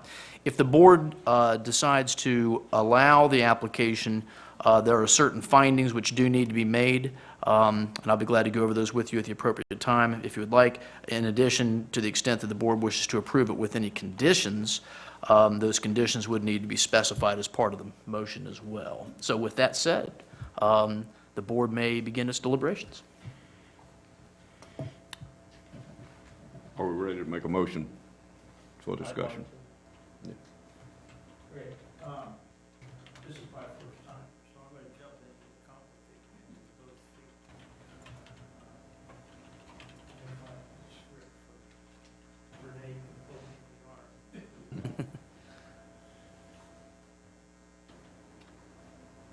Okay, I'd like to make a motion that we approve this as submitted with the following conditions: that the cross-parking easement agreement be executed. And I'm gonna have to turn off the wrong, the agreement with Hamilton Jackson, the walkway. The personal watercraft rental pier agreement be easement, permit be executed, and the Dare County Health review successfully concluded. And further, with the condition that nothing in this implies the completion of a sound side boardwalk or anything by the town of Nags Head this time. Right, and then I gotta get to the finding of fact. I have no trouble with that. Then you read the 3 items. And then I've got to do the finding of facts here. That I believe the applicant, with the conditions stated, the applicant has met the requirements of the town zoning ordinance, subdivision, and other applicable ordinances. That the use will not materially endanger the public health and safety if located where proposed and developed according to the plan submitted. And the use as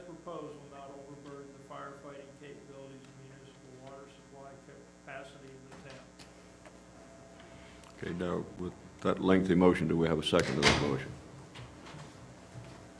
I'd second that motion. Motion's been made and seconded. No discussion.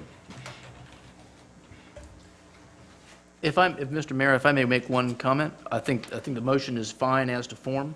I want to point one thing out, and that is that Mr. Ratzenberger's motion did make it clear that the findings would be with the conditions stated. I think that's a very important part of the motion. Right. And one final thing, there has been some discussion about the town's boardwalk or whether it would want to receive an easement. Mr. Ratzenberger's motion did not include a condition that any easement rights be given to the town to allow the boardwalk to be conducted, and that's an important feature as well. I would recommend that that not be a condition. So before you begin your deliberations, I just wanted to point out that I think that as far as the conditions which are included or not included are appropriate. Okay. Any discussion? Does that mean I have to change? Nope, no, sir. It means you did good. Commissioner Coon, do you have any comments? Nothing, I support the site plan. Commissioner Walters?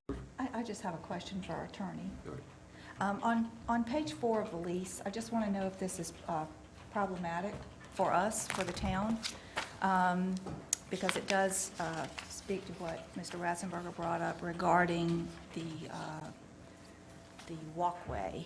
Hold on. And the pier and dock. Let's see. It is specifically, first paragraph, partway down, it is specifically agreed that the tenant shall commence the construction of the walkway, pier, and dock no later than March 1st, 2014, and same shall be completed no later than May 1st, 2014. And then it goes on to say, provided the tenant completes the construction of the walkway, pier, and dock as set forth therein.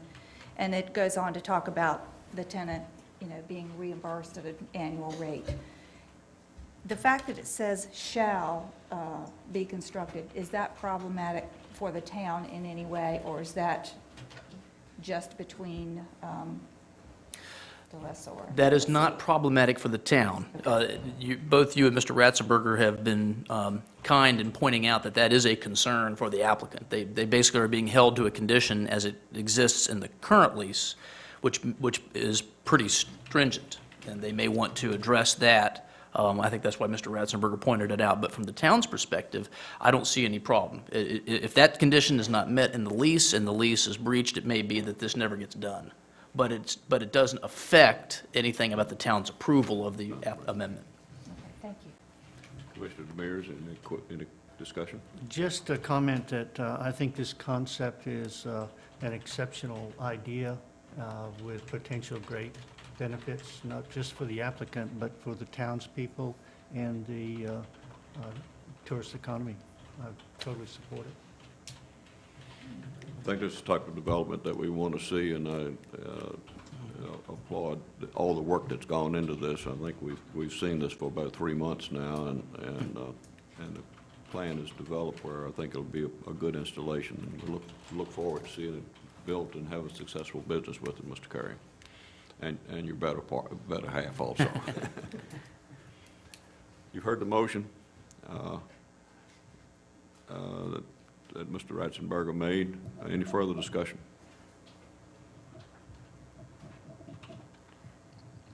If not, all those in favor of the motion as presented signify by saying aye. Aye. Aye.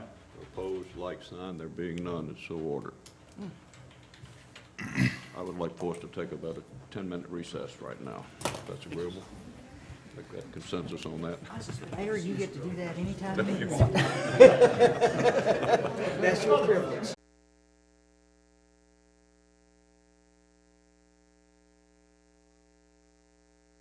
Next item is new business, committee reports. Do you have any committee reports today?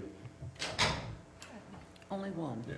On the way to the meeting this morning, I got notified that all the slots for the CRC have been filled. Speaker of the House finally made his appointments. One of his seats is Larry Baldwin, who was a former commissioner for the past few months, representing NC 20. So he was reappointed, which is good. It gives us a little bit of continuity there. And the other one, I do not know, a gentleman Snipes, I believe is the last name. So all the seats next week for our CRC meeting Have been in filled, good. Atlantic Beach have been filled. And Nags Head has an item coming before the CRC next week, by the way, which is land use plan amendment. Okay, good. Thank you very much. Any other reports? Next item we had was consideration of appointments to the planning board. Back in 2012, we approved a process for selection of appointments to our boards and commissions, and part of that process was that all applications must be submitted 15 days in advance. We have advertised for applicants for the planning board up until as late as yesterday, and 3 of the applicants that we have did not fall within the 15-day limit. So I would like to defer this item to our mid-December meeting, if that's appropriate. Do we have consensus on that, or do we need a motion? No motion required. Consensus, good. All right, well, we'll defer that, and Carolyn will make sure that's on the agenda for our mid-December meeting. Next item is from Mr. Leidy on review of the Dowdy property purchase contract. Thank you, Mr. Mayor. You all have the proposed contract in your packets. This contract was prepared by my partner, Robert Hobbs, and we have shared this with the attorney for the seller. We have not received any comments back. In fact, I've checked as early as this morning, or as recently as this morning, and Robert has followed up with the attorney and still has not received any comments. Previously, we've been told that they might have some comments, but did not expect to have anything that would be a deal breaker. My suggestion is that if the board is inclined to approve this offer to purchase and contract, that it do so, but also give authorization to the town manager and the town attorney to negotiate any remaining terms of the contract, assuming that the price remains unchanged. But with that in mind, I'll be glad to answer any questions about this proposed contract. Yes, John? In, I guess it's 12, Let's see if I can get to it. somewhere down here. Okay, number C. I'm just curious why that we're going to identify the property as Dowdy Park once such park is completed and open. I mean, and I don't know, maybe this doesn't matter, but I would have thought we would want to get it labeled that. The first time we open anything, we'll call it Dowdy Park, and we could be building this thing for several years. My question on that is I know what the board's motion was to pass the purchase of the property, but I wonder why we have that paragraph in the sales agreement.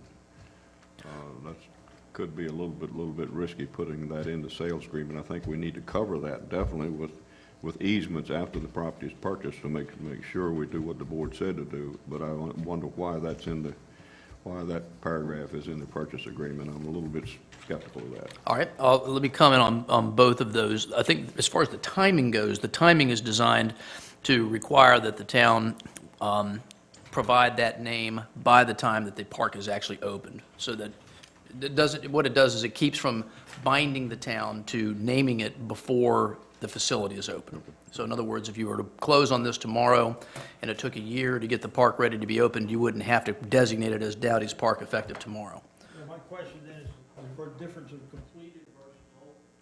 No. I mean, does it matter? It doesn't matter. Well, completed and open could be two different things, and so this requires both of those contingencies to be met before the name has to be Okay, so provided. we could name it that beforehand. Sure, yes, but you So have to maybe do it by once then. is a bad word. Once- That's right. It doesn't preclude that from happening earlier than Okay, that. that's fine, then I'm good. The reason I that, had a better question. Okay. The reason why the condition is in there was because that was one of the requirements that that was one of the conditions included in the board's action authorizing the purchase several weeks ago. And in order to effectuate that condition, we felt the best way to do that was to put it in the agreement as one of these terms. You'll notice that there are some qualifiers on that, but it does make the agreement, it does make one of the terms of the agreement that the town will provide that particular name designation for the park. And so it's a matter of contract, the town would be required to do that. Okay, and the only question I have is, by putting this agreement in there, if for some reason, and I couldn't foresee what it would be, the town failed to meet that agreement, what effect does that have on the contract?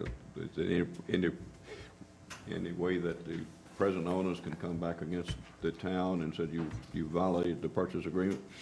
I don't believe, well, it's not a contingency that would allow the sellers to reclaim the property. Right. In my opinion, the remedy that they would have would be to get a court order requiring that the town provide that name, that designation on the property. So that would be their, I don't know that there'd be any money damages available, because I can't conceive of a way you would determine that there are monetary damages, but this would be a proper subject, presumably, for injunctive relief by which a court could say, town, you're ordered to do this. Mm-hmm. I guess in the more I read the last sentence, then this is considered infinity to accomplish the task. Okay. Yeah, that was the only part that bothered me. I was just thought we were putting an agreement in there that we could cover otherwise, but Correct. I feel like it's part of needs to be part of the purchase agreement, and it needs to be part of the purchase agreement. Yes, sir.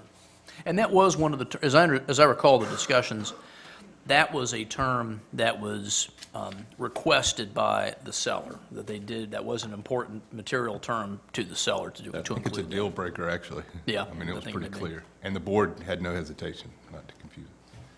That was one reason the price was what it was. Yeah, was to- well, if it was if that's what the owner wanted, then the part of it being called Dowdy Park has to be in there. Yes, sir. Okay. Any other questions for Mr. Lighty?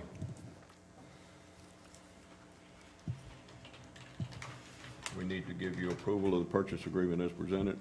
Yes, I would, and again, include, I would like, what I recommend is that someone make a motion to approve the contract as presented, but also authorizing the town manager and the town attorney to negotiate any remaining terms of the contract, so long as the price term does not change. So moved. Second. Moved and second that the purchase contract be approved as presented, and giving the town manager and town attorney the authority to negotiate other issues as necessary, as long as the price does not change. Any discussion? If not, all in favor signify by saying aye. Aye. Aye. Opposed, like sign. There being none, it's so ordered. And that was all I had today, Mr. Mayor. Good, thank you, John. Yes, sir. Town manager. Mr. Mayor, it's my pleasure to introduce the 2012-2013 fiscal year annual report. As we have in the past, we're going to have each department head come up and give you the highlights of the annual report. The annual report is in your packet. So we're going to just go one after the other. We'll start with Carolyn Morris. If you have any questions, we'll have a period at the end for general questions, but if you have any questions specific to the department head or to their report, please don't hesitate to jump right in and ask while they're up here. So I'll turn it right over to Carolyn. Thank you, Cliff.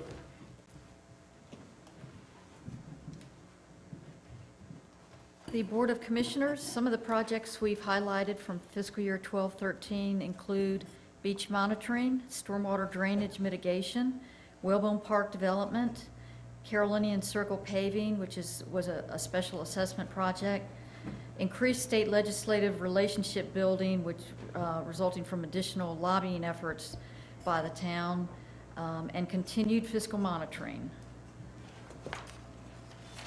The Board of Commissioners in fiscal year 12-13 adopted 34 ordinances, 20 resolutions, and 8 proclamations. The Town Clerk's Office prepared 225 legal pages of minutes for 19 board meetings, and the Town Clerk's Office organized the Memorial Day and Veterans Day celebrations. The town website now contains additional links to the town YouTube videos that includes not just board meetings, but also other community events such as the Walk to School event.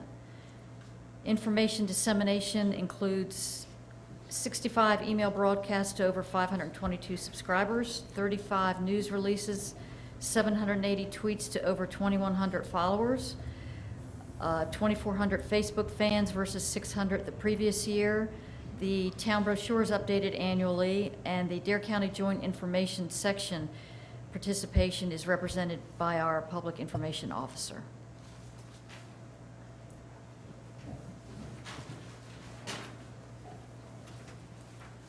Good morning. I'll be presenting today the departments of the North Wing of Town Hall, which includes administrative services, information technology, which used to be part of admin services and now it's separate and own department, and human resources, which, although physically is in admin services, reports directly to the town manager as part of admin. Administrative services responsibility include the financial record keeping for the town, including the annual financial statements, annual audit, and other state reporting requirements.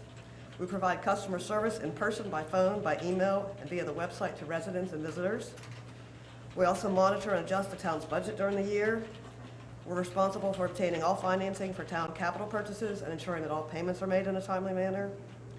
We have townwide accounts payable and purchasing to purchase materials for the town, billing and collecting for taxes, water, and business licenses. We also handle payroll and benefit processing and the investment of all town funds. Some of the numbers from the most recent fiscal year, the number of accounts payable checks and ACH payments were actually down slightly. We've done a better job of consolidating the number of invoices, including with each payment. Privilege licenses were relatively flat, down by 1%.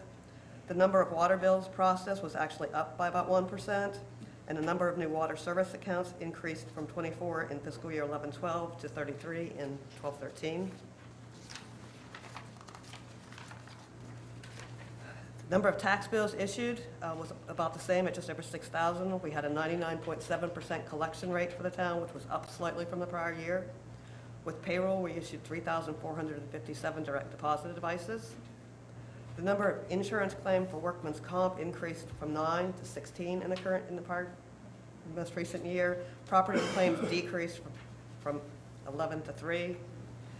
Human Resources handled 9 full-time vacancies with just $400 in advertising. We processed 3 promotions, 3 retirements, and 3 resignations. The town's wellness program had 100% employee participation, and that resulted in smaller health benefit increase of only 7% versus the average of 19.6. So that was a significant benefit there from that program. Information technology, new equipment for last fiscal year with an additional network attached storage server, 14 desktop computers were replaced, a network switch was replaced, 1 laptop replaced. The boardroom's audio and video equipment was also upgraded. Barcode scanners were installed for the front desk to improve the efficiency of processing payments. Other development improvements included the optical fiber connection to Fire Station 16, online water and tax payment implemented. Building inspector smartphones were deployed. Domain controller migrated to virtual environment, and shared storage moved to virtual environment.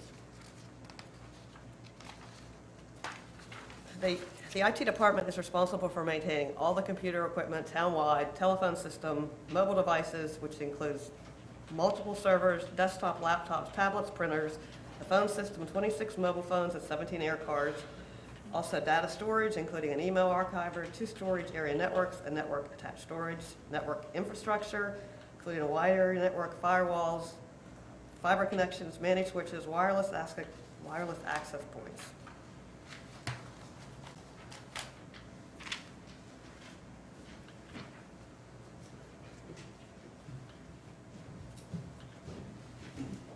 Hi. Planning and development obviously has a broad range of services that we provide, from long-range planning and grant development, special projects, management of our community's floodplain and the CRS system, septic inspections and the septic health program that includes water quality monitoring, GIS data, technical review, zoning, building permit management, processing. We also house all our local permitting officers for CAMA. These are local staff that are authorized to provide some CAMA permitting within the community, and we staff multiple boards and commissions.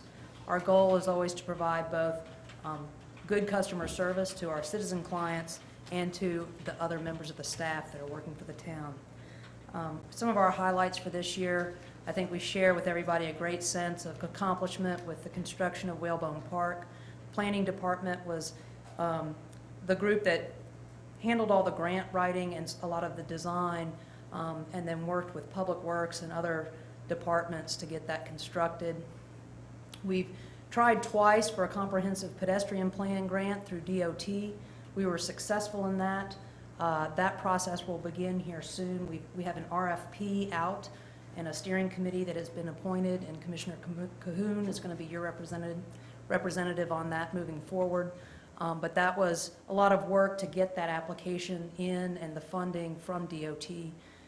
We also developed a Safe Routes to School partnership starting about 2 years ago, trying to improve traffic safety and awareness around the school. Again, with great community partners. I know Commissioner Walters was a big part of getting that going for us. We have done several successful events that couldn't have been accomplished without work by the police department and fire department. One thing we're trying to do is, in order to not lose a beat with all that we're doing, but try to keep moving towards some community initiatives and planning at your direction, is we're making sure we're cross-training all our staff so that we can do more with less. We're also working on improving ordinances through just very methodical work, and our planning board has been instrumental in that, working with particularly Mr. Demers and Mayor Edwards. So that's a process we're going to go through. We've ended up spending longer amounts of time on that than we had hoped, but as a result, we're taking a lot of public involvement and commitment to sort of getting those ordinances done right, how the community wants them. So the stormwater ordinance we'll be discussing with you this month, and then we're hoping to bring the parking ordinance to you eventually, but that's been on the scope of work for the past year. We also participated in the regional bicycle plan and the county transportation plan with DOT and our rural planning organization of the Albemarle Regional Commission. Here's our sort of numbers, if you would. We had 306 code compliance investigations. Some of these would result in formal citations, some would result in just in the field corrections, but we did make over 300 investigations.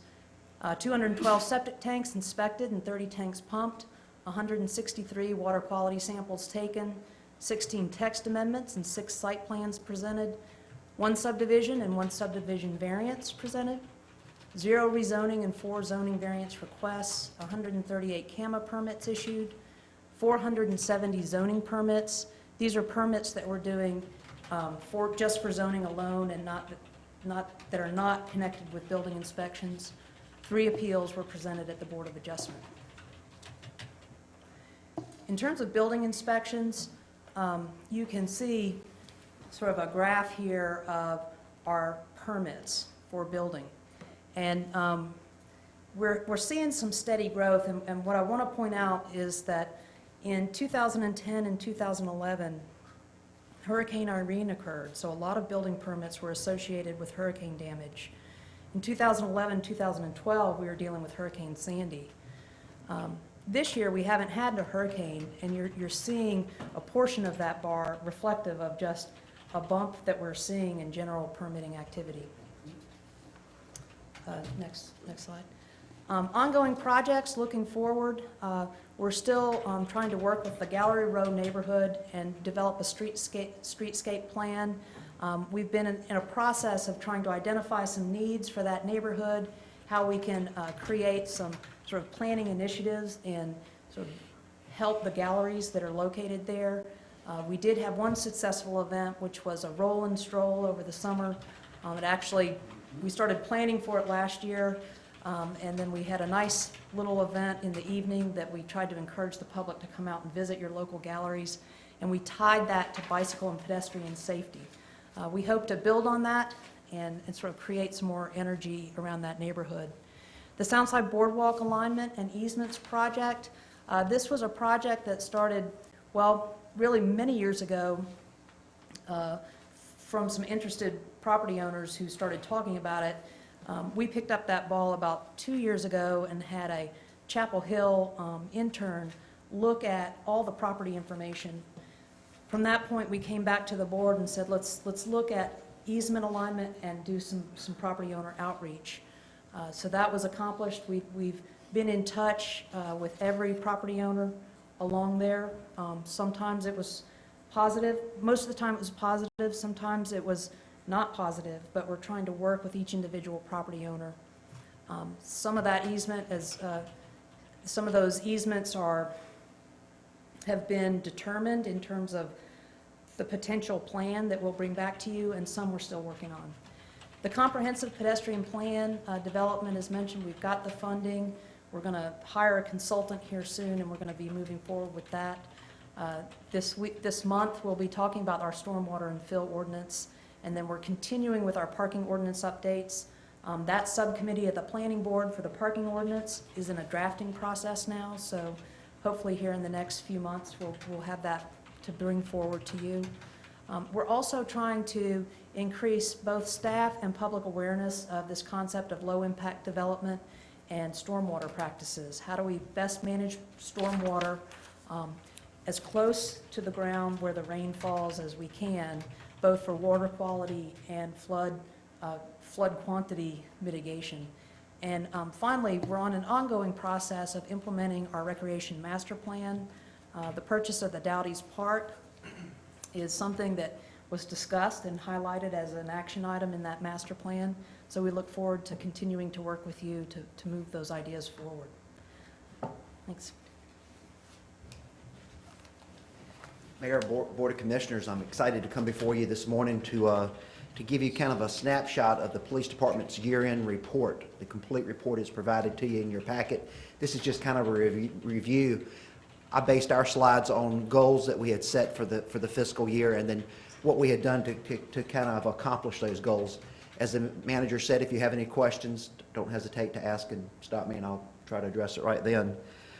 One of the first goals, continually improve cooperative working relationships with our residents, visitors, and business owners through educational and innovative programs. One of the ways that we accomplished this was through the having an officer trained in to teach the DARE curriculum at our Nags Head Elementary School.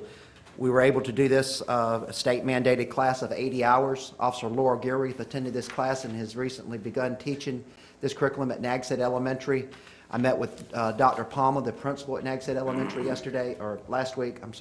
She was very excited and very pleased with the progress that Laura was making with the students, and they're actually having their graduation next week. So I look forward to attending that. But DARE has, if you've got kids or grandkids that may have attended a school where they had DARE has changed a lot and has been updated and kind of brought to today's standards, where it's just not drug and alcohol, but it's about making positive choices, the correct choices, and a lot of anti-bullying campaigns as well. So kind of with today's problems.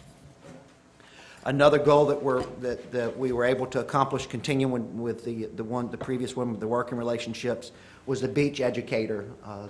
The Board of Commissioners wanted a public safety presence on our beach, and we were able to have a beach educator. This beach educator made almost 1,000 contacts with citizens on the beach, and whether it's telling them where they should go eat, offering advice on fire permits, beach pit fire permits through the fire department. A lot of our town ordinances, educating them on the leash laws, educating them on red flag conditions, and also surfing violations. So we were really excited to have this person on the beach, and certainly believe they made an impact with our residents and visitors. Another continuing on with the working relationships goal was the second annual bicycle rodeo at Nags Head Elementary. Ms. Teague had mentioned this earlier. We were excited to partner with the planning and fire departments here with the town of Nags Head and Outer Banks Hospital to offer this. To see those kids out there, it's so refreshing to see them. They were so excited. It was a positive interaction with the public safety and our planning staff out there working. And this year's event, it was very special for third graders. Every third grader that came through received a free bicycle helmet. So we were excited to give them that.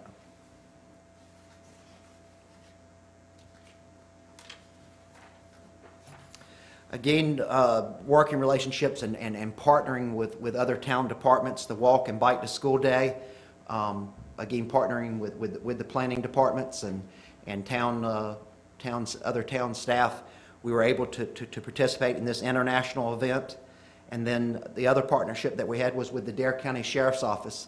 Sheriff Dowdy and I have a very close working relationship, and we're certainly proud of the efforts that we've made with the narcotics investigations throughout the county.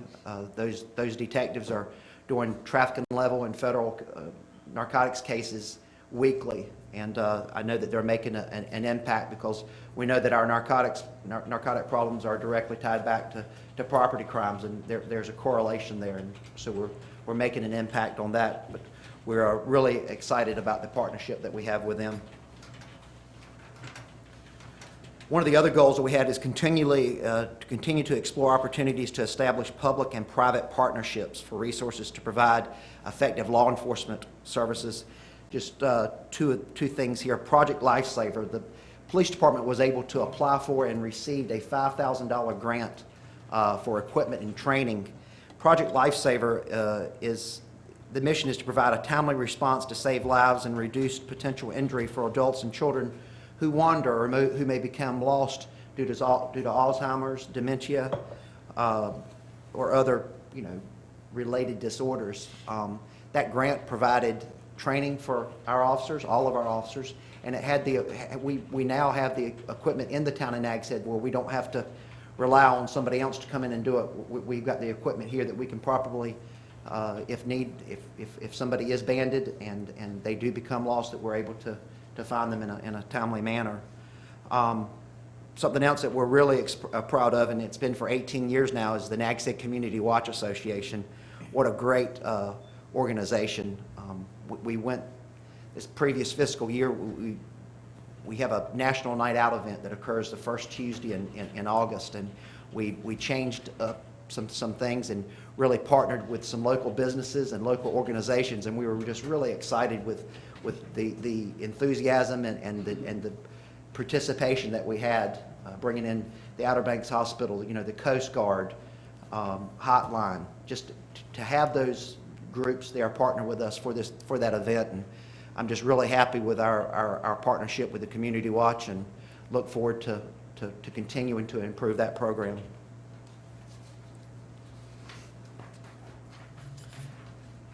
Finally, for looking at continuing to explore the opportunities for these partnerships, the Governor's Highway Safety Program. Through our participation with this program, we've been able to receive this past fiscal year 6 ALCA sensors. ALCA sensors are handheld mobile breath testing units. These units are used on the roadside, and it's to give a preliminary indication of the presence of alcohol in someone's system. We receive these 6 units, free of charge. If you were to purchase them, $575 is the approximate cost. We receive 6 of these units free of charge due to our participation with the Governor's Highway Safety Program. Also a speed measuring unit, a LiDAR, which is a laser speed measuring tool. We received one of these, again free of charge, approximately $3,800 if you were to purchase this. Over the last 4 years, since 2009, the Nags Head Police Department has received approximately $10,000 in equipment from the Governor's Highway Safety Program. And again, this is equipment that is given to us without expending taxpayers' dollars. Another goal is promoting clean, safe, secure, and livable neighborhoods through proactive police activities. Operation Medicine Drop, some of you may have heard about this, where our residents are able to properly dispose of unused or unwanted medicines. We partner with the Dare County Sheriff's Office and Outer Banks Hospital throughout the year to hold several of these events. We usually do it in the parking lot of Outer Banks Hospital, and this program has really caught on not only in our area but across the state. And an important note that since 2009, 52.8 million total doses have been properly disposed of at these events across North Carolina.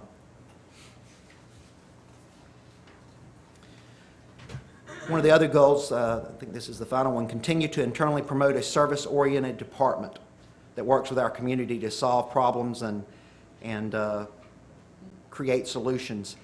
The reestablishment of our community-oriented policing classes, as we see the state budget improve and our own budget and our training budget, we've been able to have officers back at the North Carolina Justice Academy taking community-oriented classes. There were times when these classes were canceled and there was fewer classes, which meant we had a harder time getting people in there. What we're seeing now is as the budgets have become a little better, is we've been able to get our officers in there.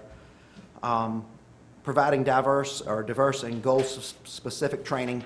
This training is very important, and we're able to do this in-house, which means the officers stay in town, and we do not have to have the expense of sending them out of town for this training. But rapid deployment training, this would be for active shooter situations. We have our own instructor who teaches our officers, but we also partner with the Dare County Sheriff's Office, Kittleville Hills Police Department, and most recently the Outer Banks Hospital, their company police, in our training of active shooter situations. Standardized field sobriety testing instructors. We have one instructor with the Nags Head Police Department. This is a requirement if we're to receive equipment from the Governor's Highway Safety Program. So the $10,000 worth of equipment that we've gotten since 2009, we have to maintain our officers being certified in standardized field sobriety testing. So we're able to do that in-house without sending our officers off away from town. Fire investigations training. We have one of our detectives has gone through extensive training in cause and origin of fire, and she works very closely with the Nags Head Fire Department. And what she's able to do with our patrol officers is, if they do respond to a fire, what do they see? Typically, they are one of the first ones on scene with the fire department. What are they seeing with the fire? And being trained to properly know what to look for is important when establishing cause and origin. And continuing on with the service-oriented department, residential burglary reduction. In 2012, 98 break-ins. These are break-ins of residential areas throughout the town of Nags Head. What we saw was we wanted to increase our extra patrols, but extra patrols is directed patrols at certain areas. We documented these, and documentation is always important in law enforcement, but what we were able to do is we knew when our patrol officers were in a certain area at what time throughout the night, and if an incident did occur around those hours, you had a more specific time frame in which the incident occurred. So you could know exactly when it occurred instead of, well, it could have been in the last 24 hours. These directed patrols, we knew exactly when our officers were there. And through these efforts, there was what we saw was a 44% reduction in burglaries in 2013, where it went from 98 down to 55. So I think these extra patrols and really documented and location-specific patrols certainly helped. Thank you all.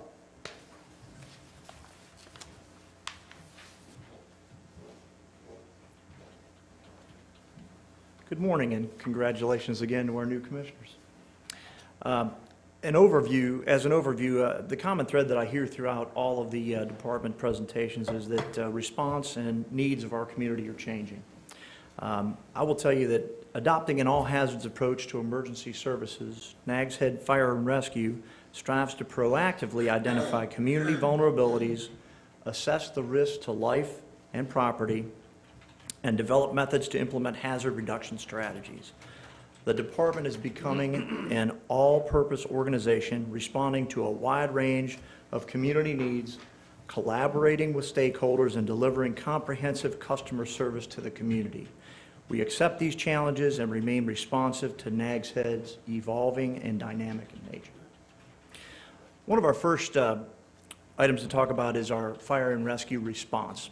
And we identify and provide excellent emergency operations using our best practices, strategies, and tactics that improve life safety efforts, promote safe neighborhoods, and community risk reduction.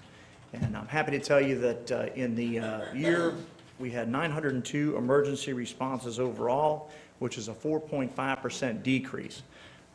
We had a 5% reduction or 5% increase in medical responses and a 14% reduction in fire calls. Unfortunately, we did have a dramatically increased property loss due to 3 major structural fires, the Family Life Center, 2 homes on Body Island Court in South Nags Head, and the Dunes Restaurant. This pie chart is an overview of all the fire calls that we responded to in the period. The cluster that you see up in the upper right-hand corner of the small slices, that constitutes a majority of the serious fires that we had. Of course, some of those, resulted in the structure fires that I talked to, the aforementioned, but, some of those are residential, some of those are commercial. And we were able to continue our response in assisting ocean rescue, responding to vehicle accidents.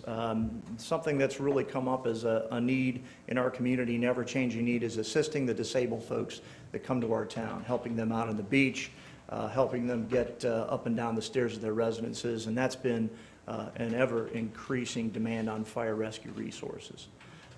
I will say cooking fires have risen as well, and some of those deal with residential properties, and that's a national trend. That's something that we're looking at for the coming year and looking at programs to mitigate. Our fire and rescue training for the year, we had 10,000 aggregate training hours for all the staff. That would be fire, ocean rescue, and reserve. These trainings focused on emergency operations, honing our proficiency there, working with all of the units to institute an incident command training and a standard operating procedure that we use when we get on scene. Firefighter training is always an emphasis. Driver-operator trainings were offered through the Department of Insurance during the period. And, of course, ongoing continuing education medical training is required to maintain all of our EMT certifications. We've worked with rescue training, and we've worked to cross-train people in ocean rescue, water rescue, and firefighting, as well as 6 hours of mandatory code inspection and enforcement training that we have to do annually. The National Fire Academy offers quite a few on-site and off-site modules in leadership and executive fire officer development, and we've had people attend, firefighters and other reserve staff attend those to increase our proficiency in the field. Our community outreach identifies another one of our goals and objectives, and that is to evaluate, improve, and deliver fire prevention and life safety public education programming in support of a safe, family-friendly, and well-maintained community. And this effort probably is on an even par with the fire response that we offer. Without this, the other becomes disproportionate. The less community outreach we do, the more fire calls we'll attend and we'll have to respond to. So this year was a very, very successful year for fire prevention and community outreach. We actually reached 2,137 fire education participants. And those came about as a result of our Fire and Rescue Youth Fire Prevention Night. We had attendance of close to 500 people at that event. We taught CPR classes to the public.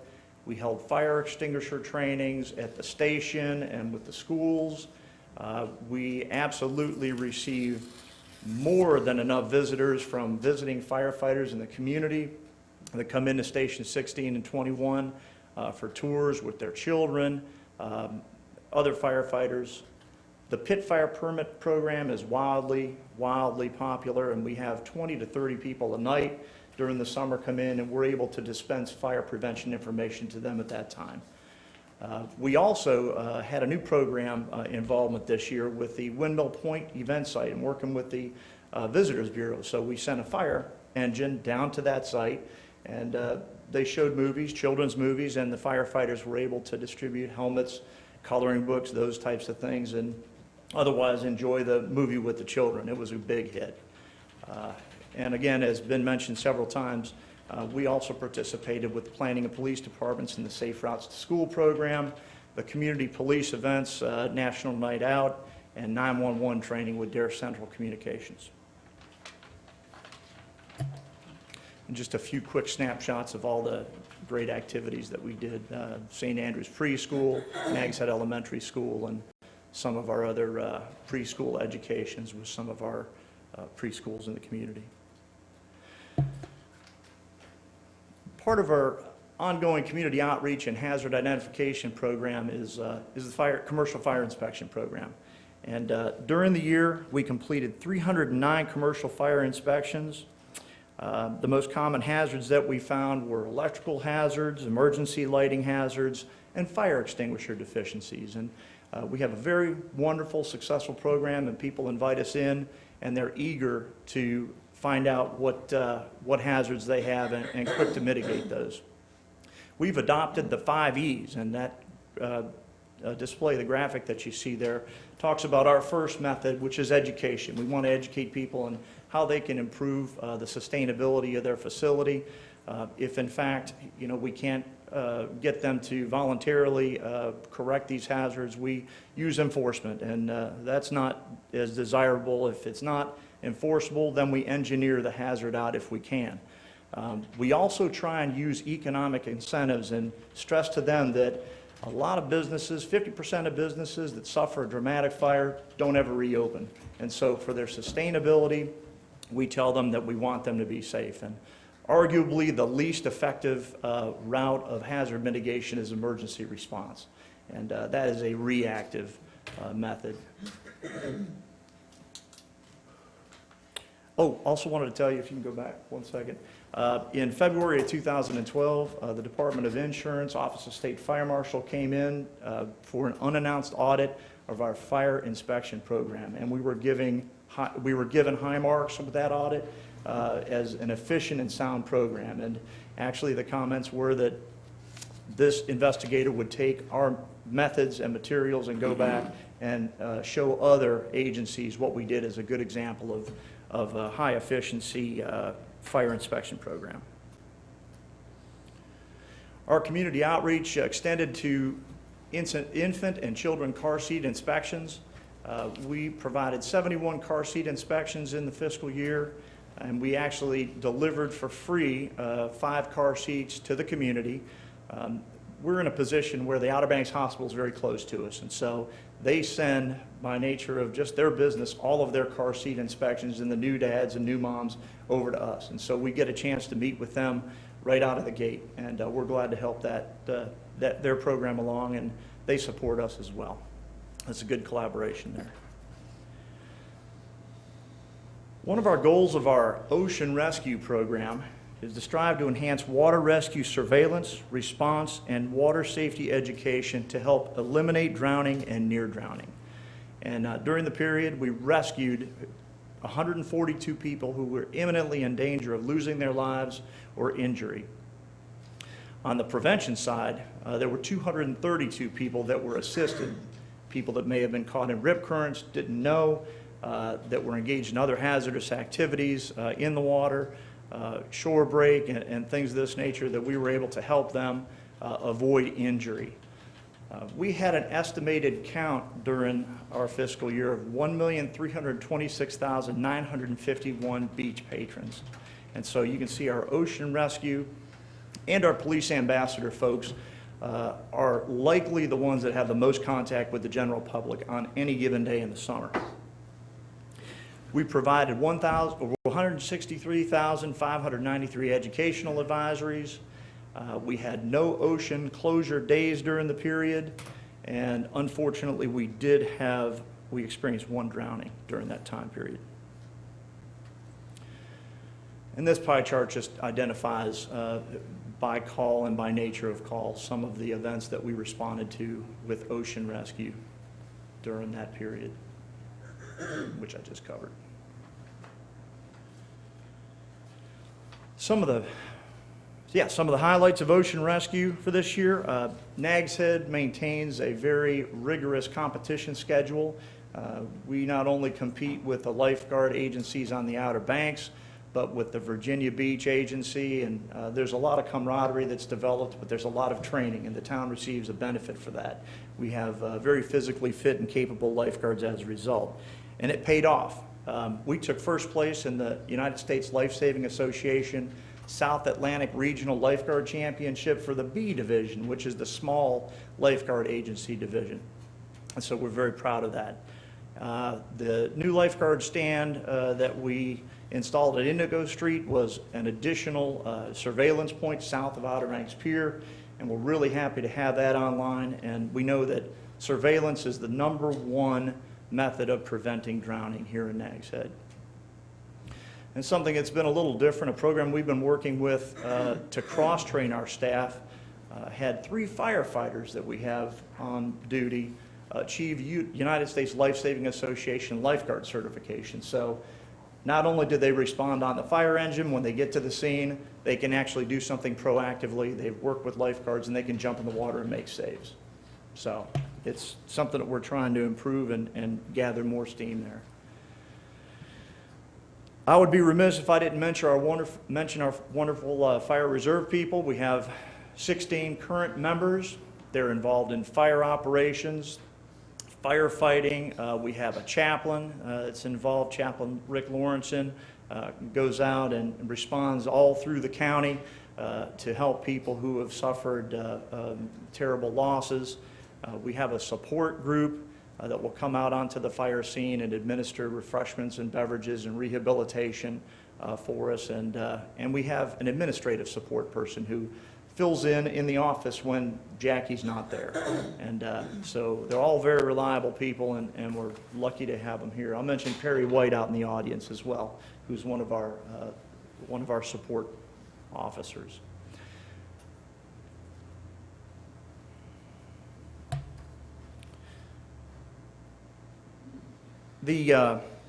Something you may hear about as we move along. Well, since 2003, Nags Head Fire Rescue has been involved in identification of areas that need some wildlands fire protection. And during the year, we had about 250 marsh acres that were burned cooperatively. It was a prescribed burn on private and Nature Conservancy land to reduce the amount of fuels and create a buffer zone between the woods and homes in the adjacent areas. Additionally, we used a masticator, which is the large tractor-like equipment that you see up in the upper right-hand corner, to construct over 1 mile of fire break to protect the community in the woods. And this ran along Wellfield Road, back along the town trail, and back to the actual Nags Head Woods Road. So that mechanical fuel removal created 9 defensible acres of space. And this will help to protect Vista Colony West, Nags Head Acres, Nags Head Ponds, Carolinian Circle, and Nags Head Woods. The safety program for the town of Nags Head is housed in the fire department, so this covers the entire town. Our safety program goals were to reduce employee injuries and town facility hazards. We did that not only through self-inspections, but by consulting with OSHA, who came out and completed our series of SHARP inspections. And we are actually in the award process pipeline. We're hoping that they notify us, so we'll have another good award and certificate to join the ones that we've received previously. The town had a wonderful employee safety luncheon to recognize employees last year, and our safety committee sponsored a safety week training with CPR, back safety, workplace safety, and driver operator. And as a board, you again declared a 2013 Safety Week. Lastly, I want to talk a little bit about the the goal and objective to identify and obtain approval to acquire financial resources that support life safety efforts, fire prevention, and emergency response capabilities. And we had a great year for grants. The Assistance to Firefighter Grant gave us $32,000 for replacement of 13 outdated sets of turnout gear, and that was necessary and vital, and that's money we don't have to spend in our budget now, and we're thankful for that. We were given a North Carolina Forestry surplus military vehicle that we are currently painting, and that vehicle will be used for fire and flood responses. FEMA hazard mitigation grants provided $64,000 to replace the Station 16 generator. The unit that we had was woefully outdated and powered about a quarter of the station. So this one covers 100% of the station and all the systems. Lastly, the Outer Banks Visitors Bureau was very generous in giving us a 50% grant for funding of our Independence Day fireworks. And that is all I have.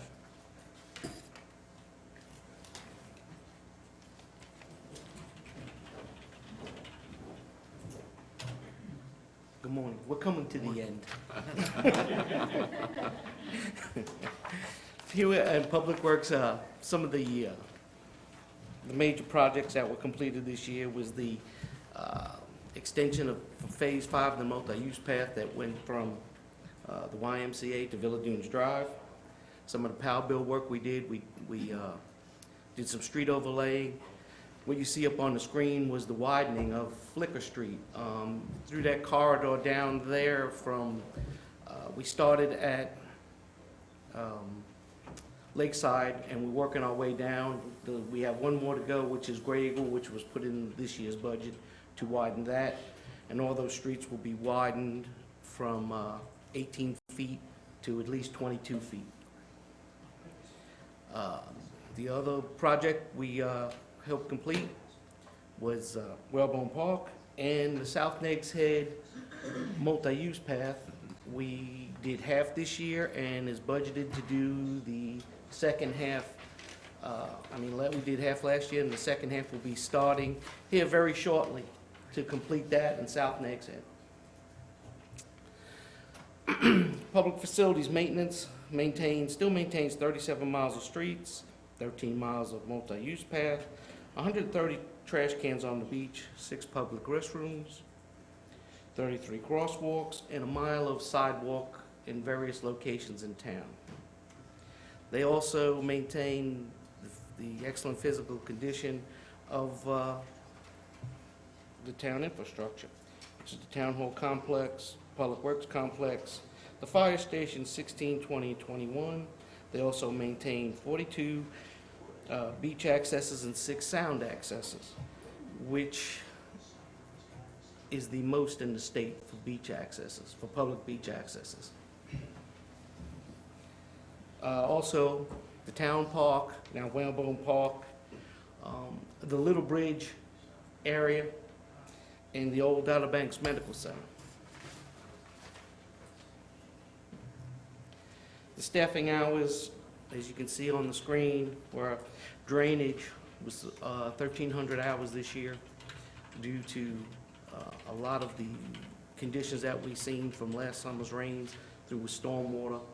That's what prompted all those hours. The 443 hours of storm cleanup was after Sandy, removing most of the sand off of the roads down to South Nags Head and putting it back on the beach. Building maintenance, again, was 1,300 hours. Beach access maintenance was almost 5,000 hours just to maintain those 42 beach accesses and sound accesses. Street sign maintenance, you can see, was 739 hours. The landscaping of all the town facilities was another 1,300 hours. The multi-use path was 700 hours. And right-of-way mowing was 282 hours. They also did some work on the Phase 2, the Vista Colony Drainage Project. We added some more piping in there, and piping in some more of the ditches in there. And also they worked on the Vista Colony pilot project, the water lowering project back in Vista Colony.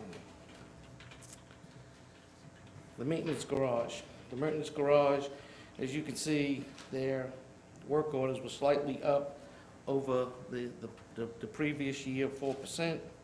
The labor hours were less, and one of the big reasons is that they worked shorthanded for actually quite a while with one of the employees that were out on workman's compensation. So that's why the labor hours were down, but it put more work on the other 3 mechanics that work in that shop.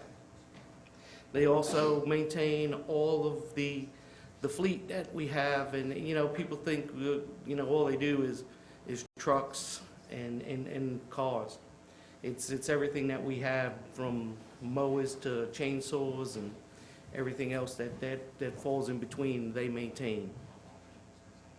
And also, when we get a new vehicle, they assimilate it and get it ready and get it into the fleet.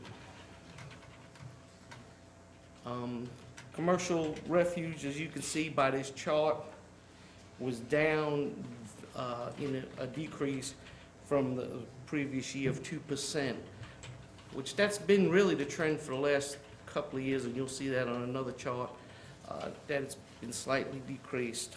Residential also, we had a slight decrease of 4% last year.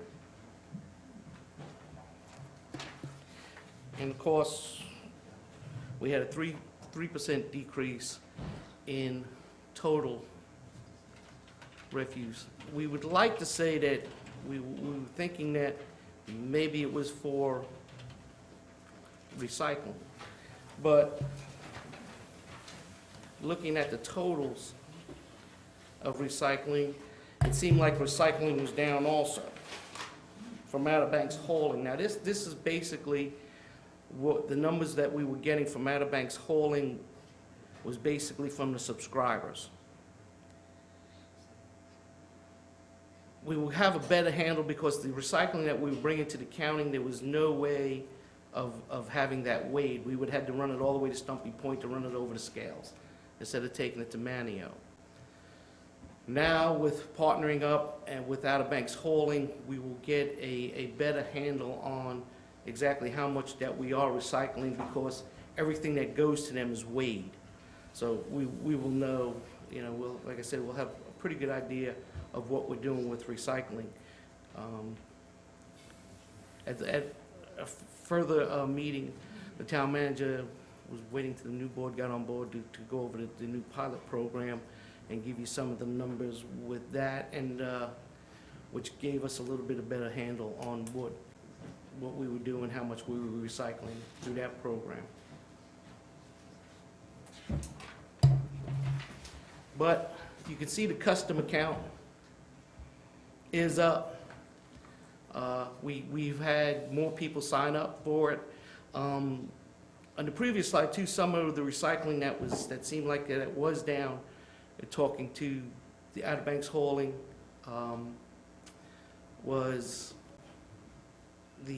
they've gained more customers on the beach road too in the summer, and he said those numbers don't get reflected in the winter because they count them as customers, and that's why you see the customers up, but it's down some because those cans aren't being recycled during the winter months because there's nobody there at the houses. Is it possible that we're seeing some decrease in both commercial and residential because of soft retail? It could be. I mean, when we get further along too, you'll see it in water consumption. I think, we see some of our sales tax that are a little bit lower, which I think, could be reflecting it. It seems like the people are here, but I guess what the sales tax is telling you or telling us is people maybe not be spending as much going out to the restaurants and things like that, and that may be some of the decrease in it too.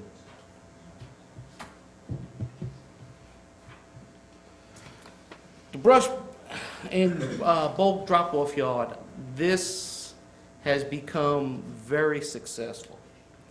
As you see the numbers there of the days of how many customers we had on the Monday, Tuesdays, and Saturdays are there. Really, the bottom number is the 5,300 people that went there. And oddly enough, you know, adding it up, which we would put on there this year, they said we serviced 5,301. Last year was 5,304. So it's pretty constant.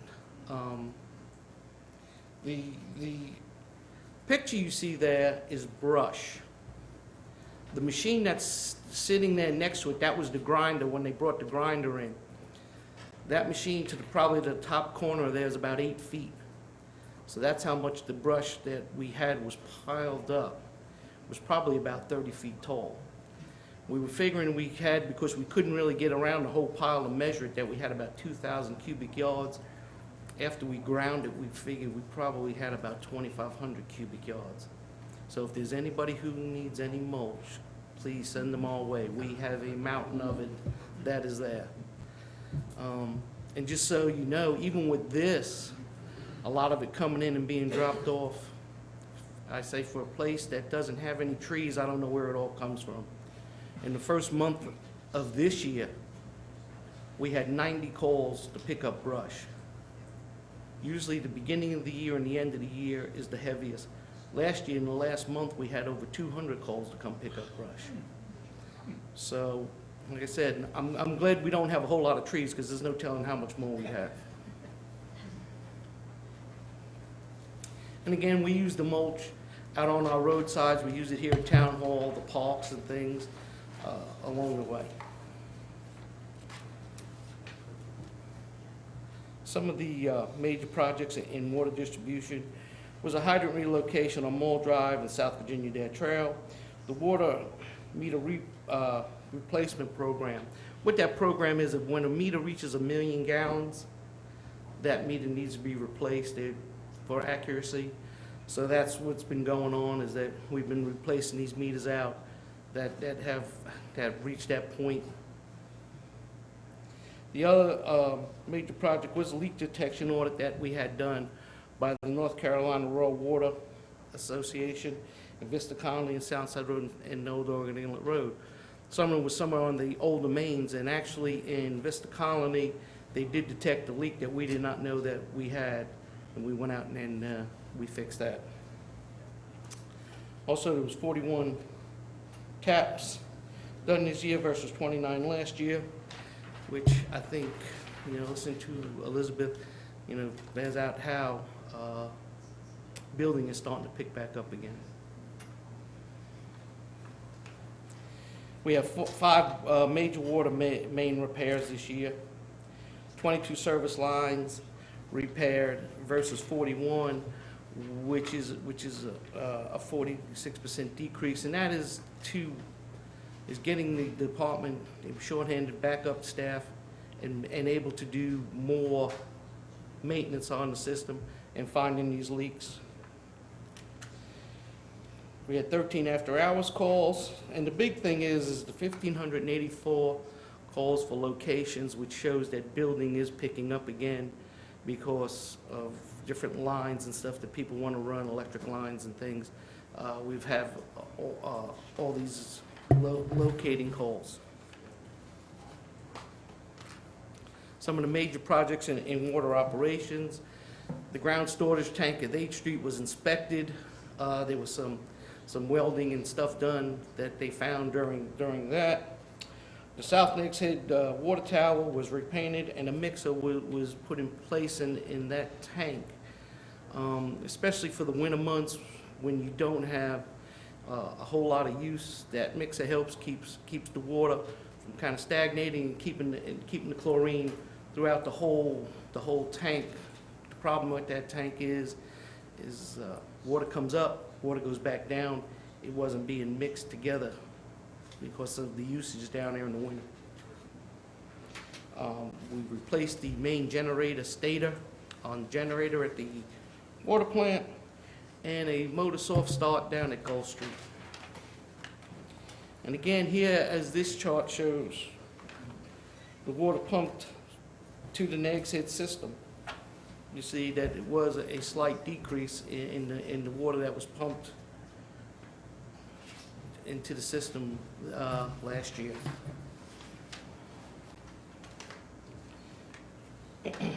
but you see the next slide, it shows it is a little down, but it's pretty constant. There's no really wide swings in water usage in the last 5 years, either up or down. It's been staying pretty constant.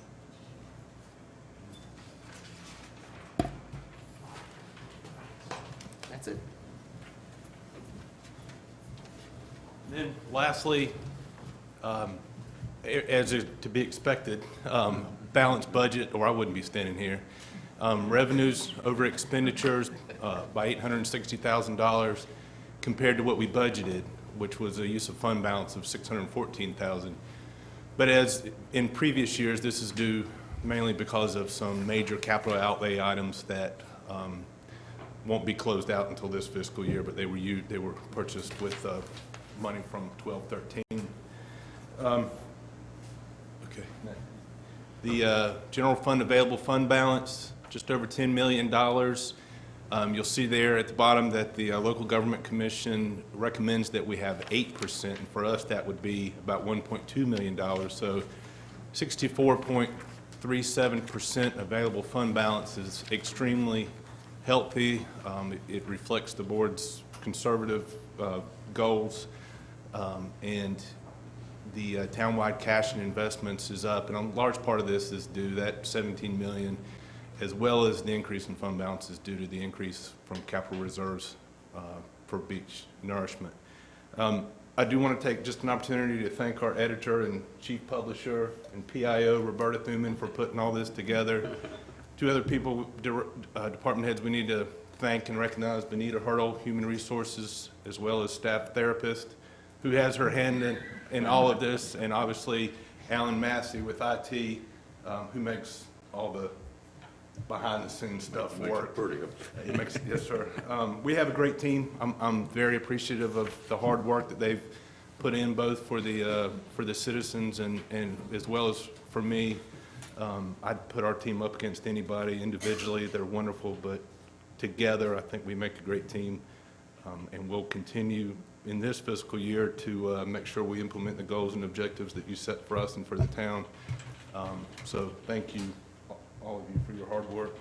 And if you have any questions, I know that was a lot, but if you have any questions, we'd be happy to address them.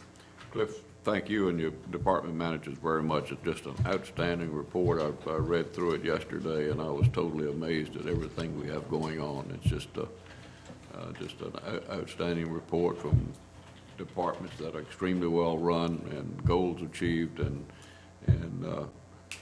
good from town manager on down. We really appreciate the work.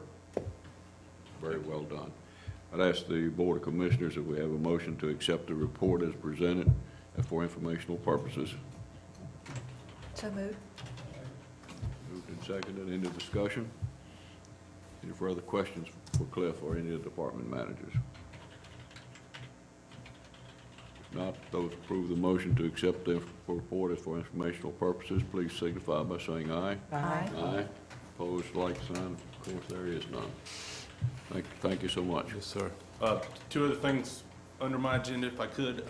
If I get a fire chief to come up and tell you real briefly about a informational meeting that the Park Service is having next week. The National Park Service Cape Hatteras Group is having a public meeting on December 11th, 7 p.m. at Fire Station 16. I invite all the public to come out. This meeting will be in regards to the fuel buffer zone mechanical fuel reduction program that's going to take place sometime after mid-December along the Dominion Power right-of-way in South Nags Head.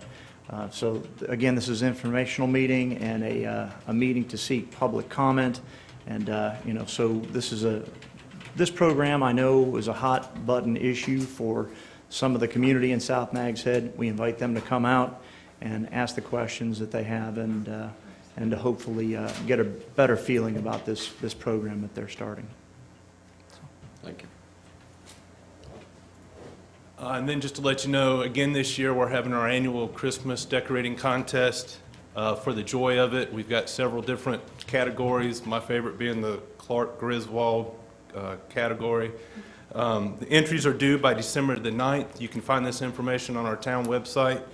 Judging will be held December the 16th, and we appreciate our volunteers for helping make this happen and for the judging, and it's something we look forward to, and hopefully you will all participate.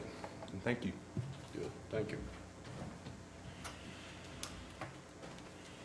On the Board of Commissioners agenda, does any commissioner have an item they'd like to bring up? Yes. Just one. Renee? We had a great holiday week last week. Town staff did a good job making sure all the garbage was picked up, which is always wonderful after a holiday. But one item that I have is that the community was all aware on Saturday that we were having problems with the Bonner Bridge. DOT has done a great job trying to keep it open. What I don't think they've done a real good job on is communication. If the bridge was going to be closed, it should have been announced that it was going to be closed because there were people trapped on both sides, and the ferry was not yet in place to really run people back and forth. I know the school system had people down there that needed to get back and up here that needed to get back. There were people up here working that had animals at home locked in houses that could not get back across last night.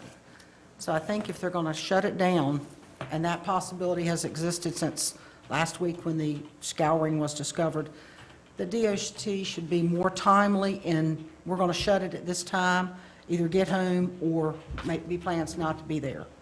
Matter of fact, there was one group here from Virginia of disabled people that were here in Nags Head yesterday. And luckily, somebody that I knew had seen them at the outlet mall, so we went over and found them and told them, if you're staying in Avon, get back before the bridge is closed, because we've heard it's going to close, but nobody knows what time. That would have been a really bad thing for that group to have been trapped up here without their medications, all their belongings, and being from out of the area and not know what to do. So I really wish DOT would give more thought to, when they know a reality is going to exist, putting a finite time on it and communicating that to the public. That way, everybody's informed, everybody can make the proper arrangements. There were people stranded that didn't have any money to stay up here. So there's more to think about than just opening and closing. And I wish they would communicate that. Thank you, Mayor, that's all I have. Thank you, Commissioner Coon. Cliff, could you communicate those Yes, sir. thoughts to NCDOT, please? Yes, sir. Good, thank you. Commissioner Ratzenberger. Well, I again wanted to thank all the candidates and all the voters for a clean, thorough, fact-based election. The town of Nags Head in total showed real class during this election. And I'm excited to be a member of this commission here. I'm excited to be able to work with the town staff that's out there and anxious to get ready and get to work. That said, I've never been in any place where, in the Army, you go in for a little bit of time and you're gone again. So the first task you really have to do is to look out at everybody and say, who's my replacement? Who do I need to identify as a possible replacement and wants to be trained? I'm kind of looking at the audience in general. You need to get involved in the town, in the boards and the committees, and the things that are going on to get yourself prepared so that 4, 8, 12, 16 years down the pike, or when the elections come up, you're ready to go. If you look at the folks that ran, you know the folks were experienced in what goes on in the town. If you watch this, it's not simple. So I'm excited to be part of this. I'm also excited to find my replacement. Not immediately, though. A couple other items. I want to piggyback on both fire chief. First off, Community Watch. I've been a member since 2003. Harry's been longer. We could use some folks in the organization. We meet every other month. We do the night out. And we also do the Community Watch Christmas lunch, the annual Christmas lunch for the fire and the police forces here in town. That's tomorrow at Sugar Creek down at the restaurant down here. 12 p.m., $15 a person at the door. Just come down, help us celebrate. We've got lots of door prizes and things like that. The community watch is not vigilantes. It's not spies. It's not tattletales. It's neighbors helping neighbors. It's neighbors keeping track of what's going on in their neighborhood. You know, it gets lonely here in the winter. There's a lot of empty houses and things like that. And it's another part, really, of both the fire and the police stress the community involvement aspect of it. The community watch is the community getting back the other direction. It's all part of that. And I urge you to become active in it. The meetings don't take long. There's more things we can do, provide information and whatnot. I urge you to get involved in community watches. It really helps your community. Lastly, I was the longest serving member of the Personnel Grievance Panel. There's supposed to be 5 citizens to be picked from for the voters. We're down to 1. There's another one just resigned. It's not the glamorous one. You don't get to talk about what you did. You don't get to hold a party for you or anything else. We only met about once every 2 years, so it's not onerous. But when you do, you're dealing with personnel matters. If you're interested in the town grievance procedure, it's Chapter 9, the personnel policy. It's on the website. The fact we've only met 4 times in 8 years means that actually we have a pretty good personnel set up here in town. The managers and the employers are doing their job and dealing with stuff before it gets to the court of last resort, which is the grievance panel.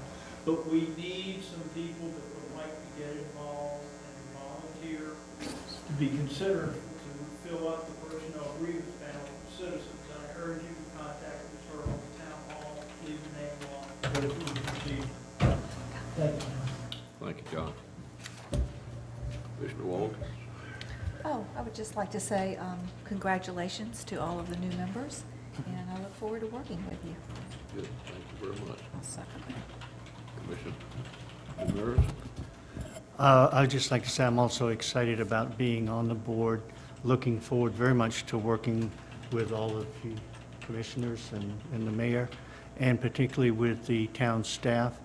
I've made a personal commitment to spend a great deal of time with the department heads and their staffs to get as familiar as I can with the operations and the personnel to help me work more effectively with them and as a commissioner and create as much of a team effort as humanly possible to get the job done. Thank you very much, Marvin. And I also am very, very honored and very, very pleased to be serving the town of Nags Head in the mayor position, and I look forward to working with our board members and certainly with continuing the great relationship we have with staff. We've enjoyed our work together over the last 10 years and want to continue that, so thank you very much.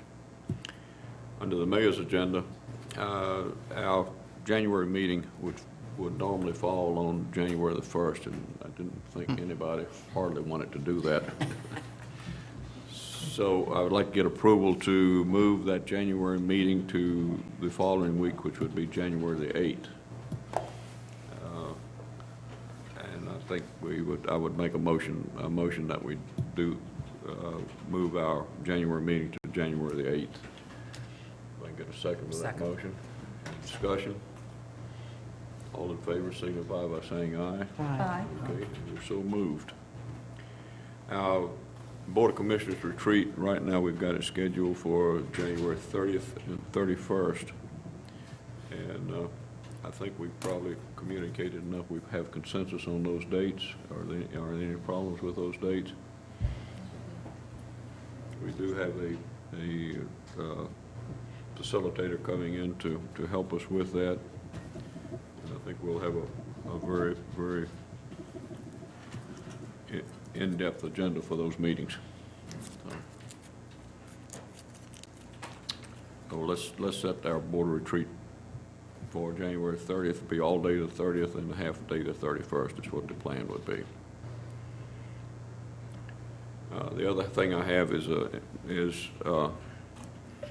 would like to have a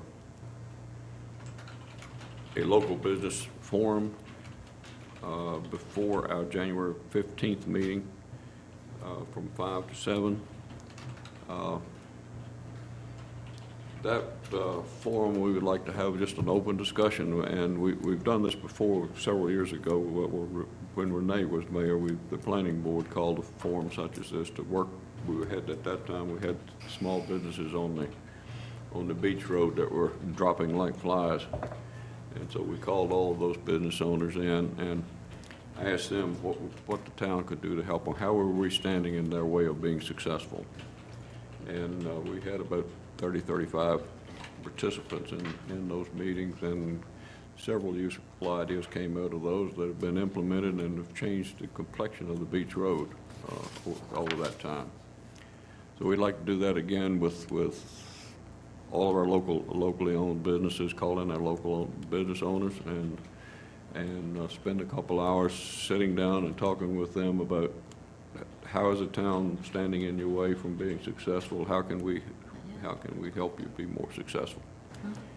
So I would like to offer that as a motion that we hold a local business forum on January 15th before our mid-month meeting running from 5 to 7. Second?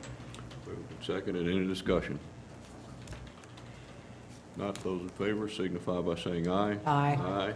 Opposed, like sign, and there being none. Thank you very much. The other item I had on my agenda, Commissioner Demers has been working with the parking committee with the planning board for several months now, and I would like to appoint him as our liaison to that committee so he can continue that work and work with that committee. Marvin's been chairman of that committee. I've asked Ms. Tigg to replace him as chairman, but to have Marvin continue on the mid-committee as our liaison. I think there's a lot of good work going on that committee that's going to affect how we look in the future. So, is there any other business we need to bring before us today? If not, I'll entertain a motion that we adjourn until December the 18th, where we'll have our best management practices workshop from 5 to 7, followed by our mid-month meeting. Have a motion that we adjourn. Asking for, okay. A motion and seconded. Second. All those in favor signify by saying aye. Aye. Aye. We will see you on the 18th or before. Thank you very much.